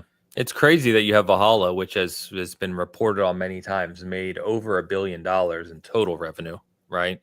And then we're looking at all on Sea of Thieves or Skull and Bones, dude. They spent it all. And we're looking at Assassin's Creed Shadows and Star Wars Outlaws, which, very leading up to that, when like Outlaws was first shown, I was all in. Do you know what I mean? And it felt like they were in a good place, and it turned real fast. Outlaws was good too. Outlaws is a good game. I do think that they took a little bit of a headwind from people's overall feelings on the brand rather than their game.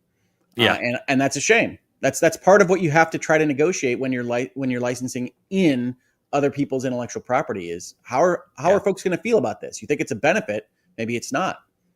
Well, I think there's other Star Wars games that have done well, aren't there? Like, there's certainly Star Wars. I don't think even the Jedi games did as well as EA had hoped. I mean, I think there are headwinds in the Star Wars brand world that weren't in existence 10 years ago. I feel like I remember seeing that the second Jedi Fallen Survivor sold really well. No, Fallen Order, Jedi Survivor. I like Fallen Survivor though. That's like, what does that mean? And for a second, I was like, wait a minute. Star Wars Jedi Survivor. Yeah, I keep forgetting the name of the franchise. It's very confusing to me.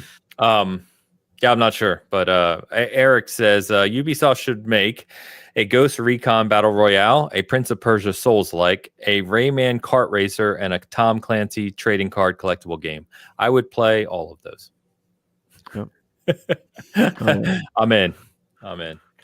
Well, that is your update on Ubisoft. Obviously, we talk about the details here. So as more things develop, we will cover it. For now, we're going to jump over to the Nintendo Direct, the last Nintendo Direct before the Switch 2, which, just as a reminder, as you're listening to this, is this Wednesday. We finally get to see the Switch 2 in reality this Wednesday.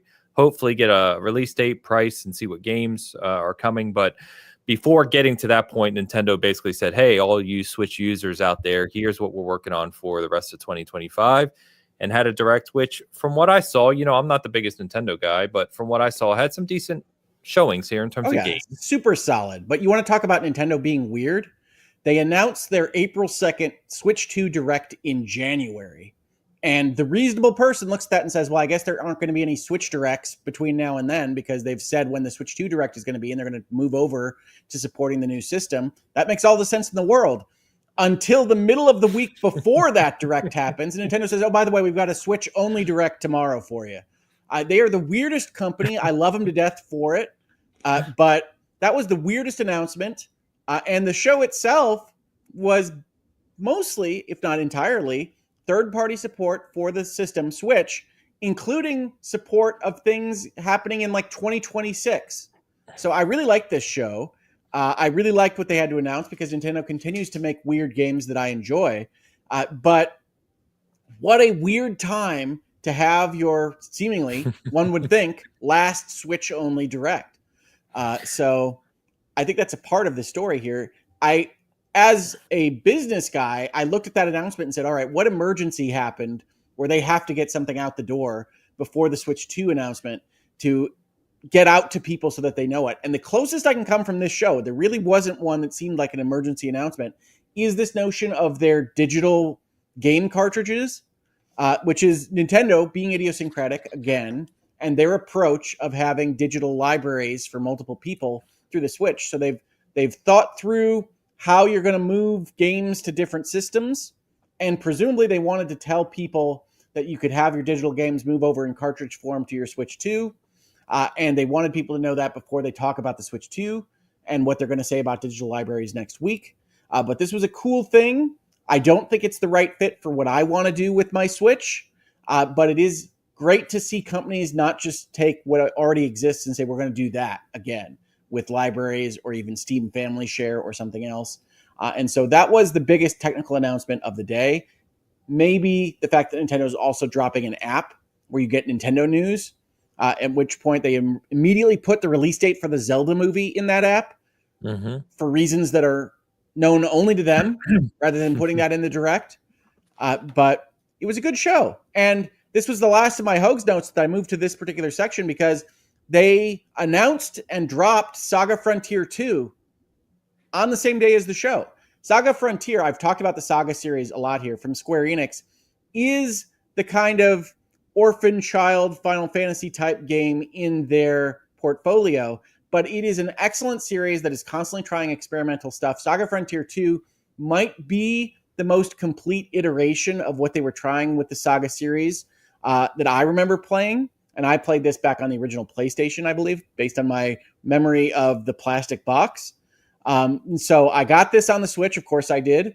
And I highly recommend it for anybody that's interested in the Saga series. It is a Final Fantasy type game that, like all the rest of the Saga games, breaks apart its story into different chunks so that you can experience it in something like a nonlinear open world way, but very curated in those chunks. So it's not like a Western RPG. It's just a game that you can experience from different characters' perspectives at the same time and change history and do that kind of thing. So Saga Frontier 2 is out now. Came out when they dropped the show. Very good Square Enix game. Check it out. Square Enix continues to be a company that appears to be holding their arrows in their quiver until the Switch 2 announcement. One expects a lot of support from them when that announcement is made next week. But for right now, Saga Frontier 2 is the other Hogs note I wanted to mention because it is out there. It is playable. And the backgrounds have been remastered, which is really cool because all the backgrounds in that game are like watercolor paintings. And it's one of my favorite art styles that they've ever had. Damn. Okay. Going back to your prior point about the weirdness of dropping this Direct, a few days before the Switch 2 announcement, it does feel like Nintendo just has a group sitting around monitoring what everyone expects to happen and then says, okay, how can we throw that into disarray, right? And just do something completely different. It is very odd. But to your point, it was, I think going back and reviewing this from if you're a Nintendo fan particularly, but obviously if you're just a fan of games, there's some good games here. To your point, there's Saga Frontier. I wanted to call it, obviously the big one is Metroid Prime 4 Beyond, right? That was finally shown. It's confirmed again to be coming this year. I'm sure my guess would be they're going to show what it looks and runs like on the Switch 2. It'll be a showcase title. We'll go with that. Witchbrook is the next game from Chucklefish, the Stardew Valley developers. We talked about Stardew Valley earlier in the show. Chucklefish is a publisher, I think. Oh, sorry. No, is it? Thought it was a studio. But anyway. But yeah, Witchbrook, there's a trailer for it. It's like 2 or 3 minutes long, but I know some of the SG crew saw this and were really excited. So that's good. One of the interesting things we got here, which I don't know, it feels like years since we've talked about this IP, but Everybody's Golf, or Hot Shots as it was known in the US, a new version of that coming out for the Switch this year. Even stranger, they call it Everybody's Golf Hot Shots. That's the name of the game. Oh, that's just like Resident Evil 7 Biohazard. True. You just throw around the different names. Yeah. There's a few examples of that, Like a Dragon as well. Okay, yeah, fair enough. We also got a preview for Marvel Cosmic Invasion, which I know a lot of people are hyped about because this is an old school side-scrolling 4-player beat 'em up from the people who did Shredder's Revenge, TMNT, which was obviously very, very highly regarded in the beat 'em up space. And of course, for you, Hogue, I put on here, we got that Dragon Quest 1 and 2 remake. The bundle following the 3 remake is coming later this year, confirmed as well. So there's obviously other things, but, pretty good show from a game perspective, no doubt. Yeah, no, it was a great show. And yeah, I think Witchbrook has no connection with Stardew Valley other than Chucklefish publishing it. But that certainly looked like a game that my kids would like. So Okay. Sorry that for has the been mix-up. added to the That's list. fine. No, that's okay. Yep. I know that because I get the updates, much like I give the updates on Expedition 33, I get the updates from my kids on the imminent, jokes aside, release of Haunted Chocolatier from the developer of Stardew Valley, who they are currently hoping releases that game before they leave for college. So they have no doubts that game's a long way out, but that's what they're looking for from Concerned Ape, Stardew Valley guy. Okay. Whenever it comes out. Haunted Chocolatier, ghost chocolate making, I guess. Sure. Why not? If you're going to make chocolate, why not? By the way, the Legend of Zelda movie, as you noted, they put on this app is March 26, 2027. So pretty much 2 years to the day from when they were talking about this stuff. Which is Anybody crazy. think this is going to be a disaster? Oh, yeah. Live action Zelda game? Yeah. Or movie. Rather. Movie? Yeah. No, I don't. It's not going to work. Yeah. I don't But know why. Why do you do this? Like, again, it's Nintendo. You say they zig when they're told to zag. They had this massive success with Mario. They know how to make their IPs into massively successful movies. They say, we're definitely not going to do that. Okay, great. Well, you know what? I think a lot of people have gone broke betting against Nintendo. So I'm telling you right now, I agree with Travis that it looks like a disaster. It also wouldn't surprise me if they somehow figure out how to pull this out of the fire and it isn't a disaster. I just don't. Silent protagonist, I don't know how this is ever going to work. it's Nintendo. I'm not going to bet against them. I would bet against them on this, and I hope the odds would be pretty. I don't know. I feel like. All right. Well, we obviously don't know what the budget is. We don't know what it'll make the We know expectation. nothing about it. But if you had to vote today, no, that's what I mean. We're betting today. We're betting today. What odds would you need to put real money into it? What return rate? Because I wouldn't need much. I would take 1 to 2. Because I honestly am that confident that I think it's gonna bomb. Oh, sorry. I see what you're saying. I was saying we should bet on if it's going to be a quote success based on cost to produce versus revenue. Yeah. I'm more talking like if you had to take the over under on like this being real like a good movie or just like terrible, what odds would you need to put money on it? Yeah, I'm pretty low with you. Yeah, right? Yeah. I think it's unlikely to succeed, but I hope it does. I mean, obviously, but I just don't see it. I can't even fathom this being working out. Like how many the Mario movie I was like animated. They're gonna do like a comedy thing. Got it. They can't do that with Zelda. It's got to be serious. What percentage of people are gonna learn for the first time that Zelda is not the main character of Link? Oh, a lot. Maybe they'll make her the main character. We don't know what this movie's about. She speaks at least. Maybe that makes sense. I don't know. Nintendo is just going to have a live action Zelda. They're going to decide it's not working. They're going to have AI giblify the whole movie. It's going to be crazy and controversial. That's the thing. You know what it's not going to be? It's not going to be as good as Paddington, am I right? Oh, not at all. No. It seems unlikely to be as good as the Paddington trilogy. They can't live up to Legend of Neil either. So I don't think I know Legend of Neil, Travis. I don't know. That's a kind of a deep cut, I guess. It's a live action Legend of Zelda satire. Oh, okay. Probably aged terribly. Is it porn? It was. What's that? Is it porn? Not explicitly. It gets pretty dirty though. It goes to some dirty places. I don't know. I've not watched that in years, but I remember it being very funny when I was in college. But it's probably aged terribly. Legend of Neil. Okay. Legend of Neil. It's a good one. Deep cut. Watch it if you have nothing better to do, I guess. All right. Every time I'm on with Travis, I realize how not fully online I have lived my life. Oh no, I'm terminally online. I am fully dead. Yeah. Fully dead. Fully dead. Terminal. What was I going to say? Well, next week we'll finally get to talk about the Switch 2. We also get to conclude our bet, gentlemen. So you're assuming they give us a price tag, but yeah, I think we will. I think we should. The prevailing rumor, and again, putting rumors against Nintendo right now is useless. But the prevailing rumor is this launches in June. The Switch 2 launches in June. Oh. We shall see. Is that what I we shall predicted see. last 2 shows ago or last show or something like that? You guys thought I was leaking? It feels like the April announcement date was leading to a May or June release. So Yeah, that's what I said. I was at $3.99, of course. So you guys prepare to buy me my pizza next week. Say? What was my guess? $2.99. $2.99. Yeah, you tried to change it to $3.49, but we said no. You don't get to do that. $3.40. Yeah, it's probably going to be $3.49. Wait, if it's $3.49, I still win though, right? Or are we tied? It's $3.99. Well, then Hoke has to buy us both pizza.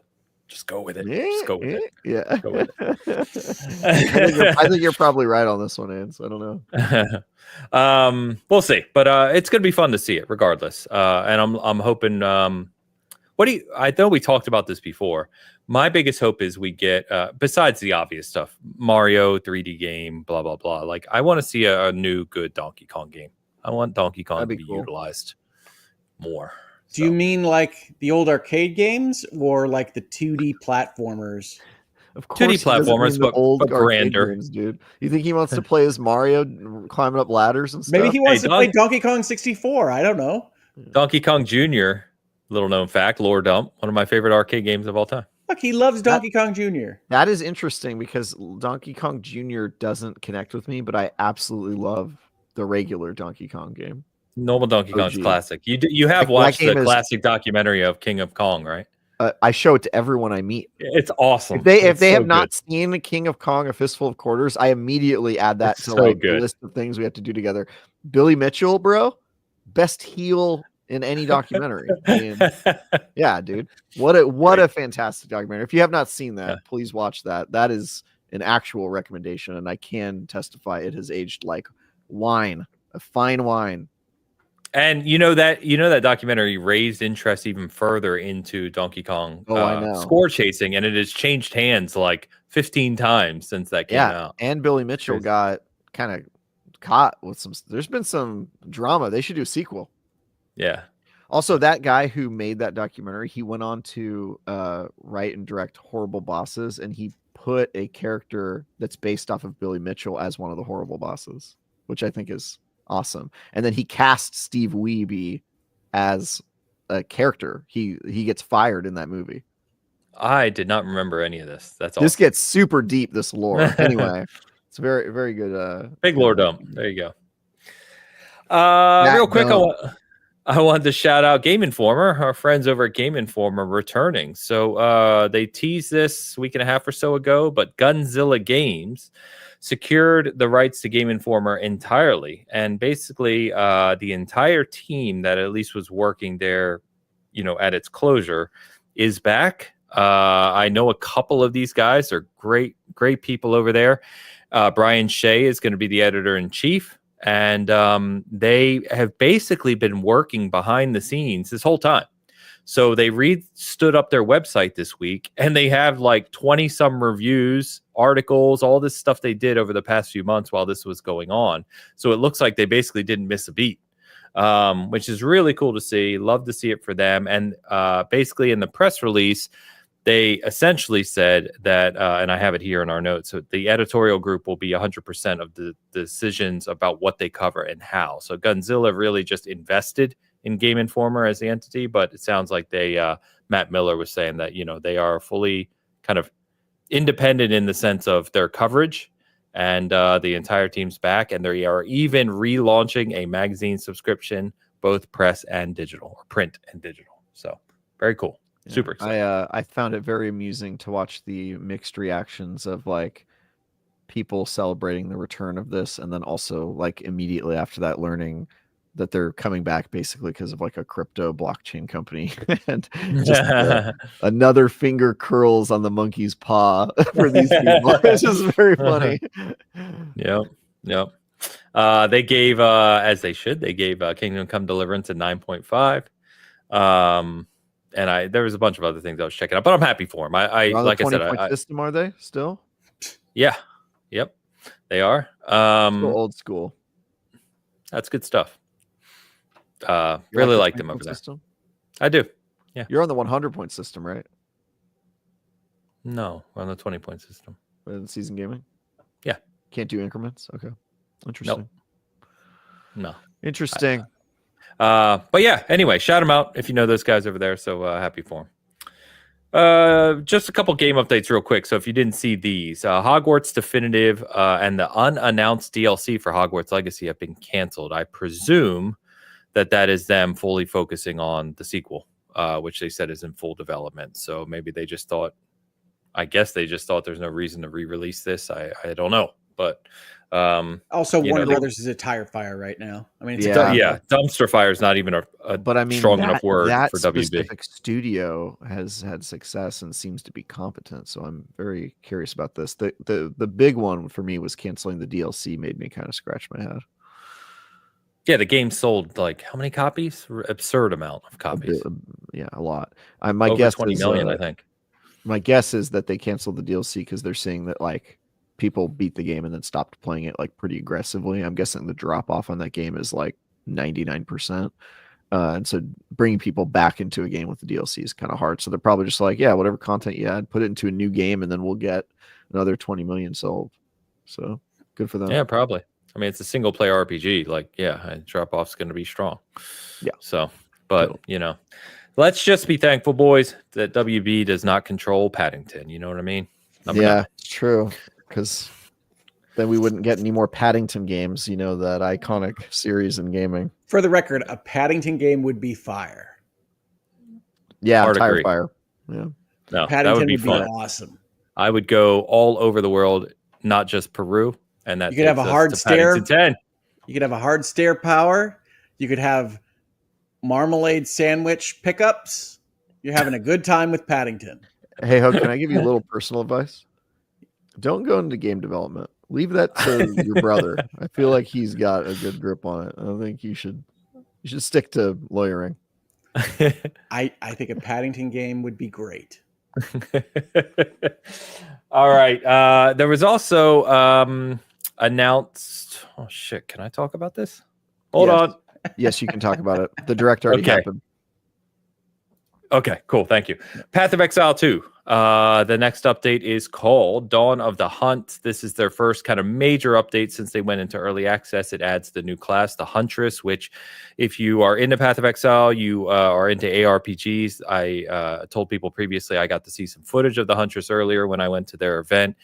It looks absolutely fantastic, and there's a lot of updates coming here. This is April 4th, so it comes out this week. Again, it may be a time to either jump in or revisit if you are into Path of Exile. Your boy. Yeah. I also covered this. I got to interview Jonathan Rogers, the game director on Path of Exile 2. Good dude. On Thursday. Good guy. I've talked to him a few times now. So I checked in with him, and that interview is going to be live tomorrow, I think. Cool. Or maybe later today, because I think it's going live in the morning UK time. So it should be actually kind of soon. And that game it was great when it hit early access. It seems to be getting better all the time. They're fixing some of the end game stuff, which was an area of criticism from me with the initial early access, which makes sense. I mean, it is an early access game, but they're adding a bunch of cool stuff.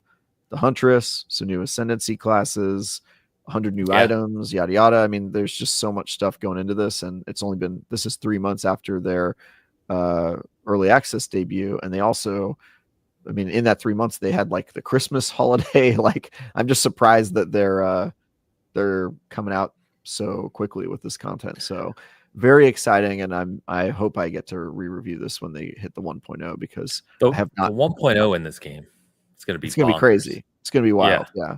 Because we're not even close, I don't think. But when we do, maybe it'll be a year from now.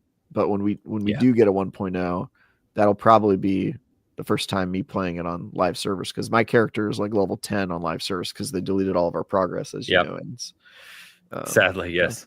Yeah, I know. I put like 100 hours into it, and then they deleted my stuff. And it's going to have like 1.0, which I think you're right, probably next year, 2026. Be my guess. It's already going to have 12 classes out of the gate, main classes, before you even get to the Ascendancies, right? Never mind this crazy end game. Like, that game is just gigantic. It's nuts. You see they're adding parry mechanics?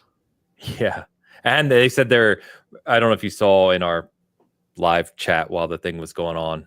But they were talking about Shield, like Sword and Shield people. They're going to add additional Shield mechanics too. I was like, oh yeah, talk to Don't me. worry, Hogue. It's not timed parry. It's you hold down a parry button and then you block damage. But it is it's an interesting mechanic for this type of game because the Huntress's ability is that she can do ranged and melee, and so it's a lot of like getting close, doing a combo, and then backing out and doing a ranged combo, and then like continuing to go back and forth. So it kind of has an interesting dynamic. Yeah, it's good stuff. Although apparently there's a unique that lets you parry from ranged, and so you can just never. I mean, yeah, dude, the builds are going to be so crazy in this game. Yeah, I think that's what I like about it is they let people kind of go nuts with their characters. You know what I mean? Especially because they know they're hardcore people, but just thousands and thousands of hours, and it's like, you know, you let them have fun. So on that note too, we didn't even talk about it last week, but we had the update on No Rest for the Wicked finally, and that is coming out at the end of April, I believe, if I remember my dates correctly. Not the 1.0 though, right? Just no update. Yeah. Into the Breach, I think it's called, but it is like it's similar. It's like there's. I think they called it regions. 0.5, didn't they? Maybe Halfway there.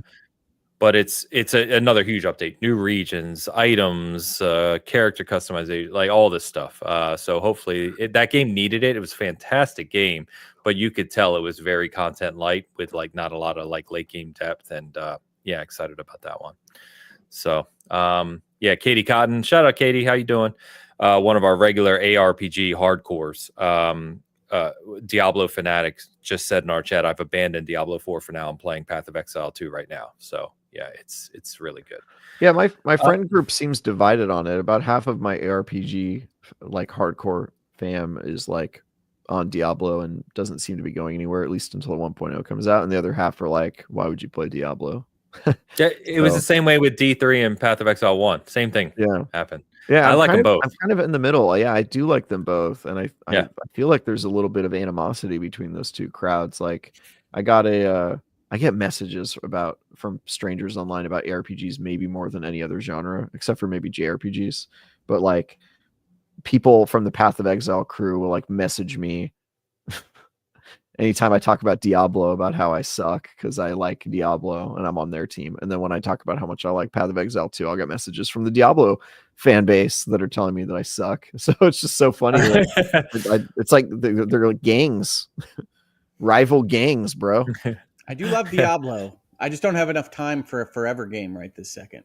Oh yeah, no. Path of Exile is like they want to control your life. I actually asked about that in my interview. I was like, "Hey, how do you think about like FOMO? Like you make too much content and then you scare off all the casuals because they know that they're never going to be able to keep up, and so they might drop your game." And he was just like, "I'm going to make more content."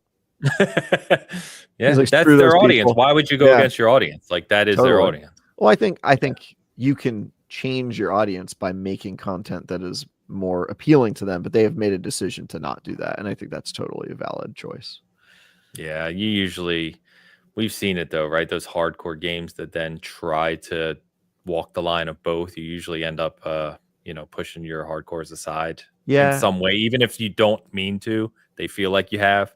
Yeah, I think some do it really poorly and some do it well. I think of course. But yeah, the fact that they're making the decision to not even try and they're just like, yeah, we're just going to put in a ton of content so that you can play this game for hundreds of hours, I think is probably the right decision. But it is something I think about a lot because in the live service space there is a legit like that's just too much. I can't keep up. And if I can't keep up 100%, I'm not going to play at all. Like that is a thing that happens. Yeah. The last thing I'll mention is not from us, unfortunately, but starting tomorrow, Monday, you will start to see impressions from Doom, the Dark Ages. So there's definitely hands-on going on with that, and people have had that for a little bit to preview. So stay tuned for that. Finally, I wanted to mention, I don't know if you guys saw this, I just put this in here for fun, of course, but there was a conversation with Strauss Zelnick talking about marketing and Grand Theft Auto 6, obviously. And basically, the conversation was, yes, this continues to be a 2025 title, and you will see marketing the way we're going to market this title is that marketing will not begin until close to release. And of course, as with anything that mentions Grand Theft Auto 6, this made the rounds. So I'm going to allow you guys to double down. We seeing GTA 6 this year? No. Not even close. I would be surprised if we even saw a gameplay trailer this year. I'd actually like to see the quote where you say that he says that it's still coming out in 2025, because my bet is that a seasoned CEO like that probably didn't say it as definitively as it was reported on. Correct. Yes. Correct. Yeah. No, this was mentioned elsewhere, if you remember, in there. It might have been in the fiscal conversation. I forget now. It was a few weeks ago, but they asked him about it, and he basically said, "You're not seeing marketing yet because we're going to do marketing close to release." Yeah, well, I mean, that could mean a few things. I think Rockstar is one of those companies that doesn't start marketing their game until like literally 6 months before, kind of like Bethesda used to do. So I think it'll probably be like a blitzkrieg at the 6-month marker, but I still think we're not. I mean, no, it's not coming this year. They don't even need it. They just put a 6 and the date. That's all they need to do. Yeah, but you have to keep in mind a lot of their fans are not plugged into the gaming community. They play a couple games, including this one, and so I think they're one of the companies that really do need the marketing. Well, they can funnel it through online to the extent they have to hit those people. Yeah, I just mean in general, like billboards probably work for GTA 6 because there's people who aren't there at all who see the billboard of GTA 6 and go, "Oh, I love those games. I got to get it." And they wouldn't know. Like I've got casual friends that don't find out video games are coming out unless they see it on TV, like in the middle of a football game or whatever. And so that if that's your audience, if most games won't be able to sell to the football viewing audience, but GTA will. Hey, I'm pretty sure Assassin's Creed has plenty of commercials during my football games. Yeah, no, Assassin's Creed is absolutely one of those games because I have a lot of casuals who play Assassin's Creed, GTA, and sports games. They always do those rendered commercials with like some kind of pop music behind them. They put it in between my footballs.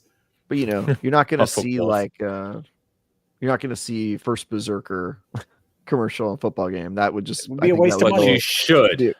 It would go over that audience's head, and I think that's a wise decision to spend your marketing dollars elsewhere. But GTA, they need to get like the buses with the GTA art on it. Like that has to be part of their strategy. I suspect that it's 2026. I suspect that the CEO probably said something like it's still on track, and that got reported as 2025. And it's not wrong to report it that way exactly. Correct. It's just not what he said, probably. And again, I'm not looking at any quotes now. I just know how business speak works. You can't lie to your investors. You can't lie to the public, but you also don't have to say exactly what is going to be reported that you said. I lie to my investors and the public, for the record. Okay. This clip has just been made Exhibit A, Ains. Sorry. Yes. Yeah, that's fair. That's fair. I look good, but yeah, so we'll see. Just always having fun with that. Obviously, as you know, we have joked many times that game is a bomb. When that goes off, everything will move out of its way. So we did get another super chat from Papa Hogue. Oh, good. You have to follow up on. Thomas Hogue gives Richard a second dose of allowance this week, $9.99. Wow, a fairness opinion. Haven't heard that term since we converted me mic from private to public. So if you need a guest personality with experience in a conversation as an owner, I'm your man. Smiley face emoticon. Okay, so yeah, we don't usually get into the specifics of your business history here in the Super Chats, Dad. But yes, he did take a mutually owned insurance company from a private to a public situation and needed certain fairness opinions as a part of that transaction. Now you know, audience of Seasoned Gaming Bitcast. Thanks, Dad. Love you. Good stuff. Thank you, Papa Hogue. All right. Hogue, I feel like if I ever did have to go to court based off all of the things that I've said on this podcast, I could probably just cite parody law because I have a ongoing reputation of never saying anything that I meant seriously. And I feel like that could be a pretty good defense. What do you think? I think that isn't a defense at all. And that parody is at best a kind of response to an infringement claim and not a fraud claim. Oh no, you can do parody law on all sorts of stuff. Somebody Look, clearly you can roll hasn't in as your own lawyer and say whatever you like to the court. You asked my assessment of its success rate. Somebody clearly hasn't watched episodes of Nathan For You wherein he opened a coffee shop based off of parody law. Okay, it works. Which undoubtedly was a reference to trademark infringement as a possibility, not investor fraud. But hey, yeah, but I could just say I was joking. Yes, you can say you were joking. Parody law doesn't come into I was joking. Well, they should have known that I was joking when I took their money because I'm a known satirist. You're talking about this is going to work. I'm telling you right now, if you give me money and I take it, that's on you. Yes, that's on you. You can forward the defense that you are a moron to give me money. You can try that. Absolutely. Yeah. I think I'm going to crush it with that one. Yeah, it'd be good. Shout out to Papa Hogue. He's as wholesome as Paddington, if you know what I mean. So that's true. Very true. I love how you're the only one who remembers because you can see the button and I can't. Like, exactly. Yeah. Got the Paddington button here now. All right. We're going to be doing Paddington. I love that there's a dedicated role. It's like outro, intro, bloat goat, Paddington button. It's amazing. Paddington. Okay. So when you hit it, does it add a number? Or we're going to go for a full dozen. Don't worry about it. I got to be honest about this now. Every time I see the little Paddington doll, it makes me smile. So I appreciate it. We've kept it going, you know. Yeah, we're doing good. Let's go ahead and start wrapping it up for this week, boys. It's been a good conversation. I shout out for Season Gaming side, quite a few things. So we've got my preview of Expedition 33. I would really appreciate you checking that out. I hopefully, didn't really spoil anything, just kind of talk about the game a little bit, but that's up both on the site and the channel. We have a review of Atomfall up on the site and the channel. We have our review of Karma Dark World, which we talked about up on the site. It'll be up on the channel this week in video form as well. We also have our South of Midnight review going live later this week. Reviews go live on Thursday, I believe, April 3rd, so you can check that out. And we also have a small kind of ranking and retrospective of God of War. I don't think we mentioned, or maybe we did. That was God of War's 20th anniversary a week or two ago. Ranking God of War. Alex did that. 2, 1, 2018, 3, Ragnarok. There you go. God of War has been ranked. Go see how Season Gaming did. Well, you didn't include like Ascension and the other I don't rank PSP games. That's an interesting rule. Elaborate. they do not count according to Hogue. Yeah, I do not rank. I'm not taking I don't do that. Yeah, I'm quickly looking at Alex. I don't want to spoil anything. What's he got as number one? Let's see. 2 is the easy number 1 for God of War.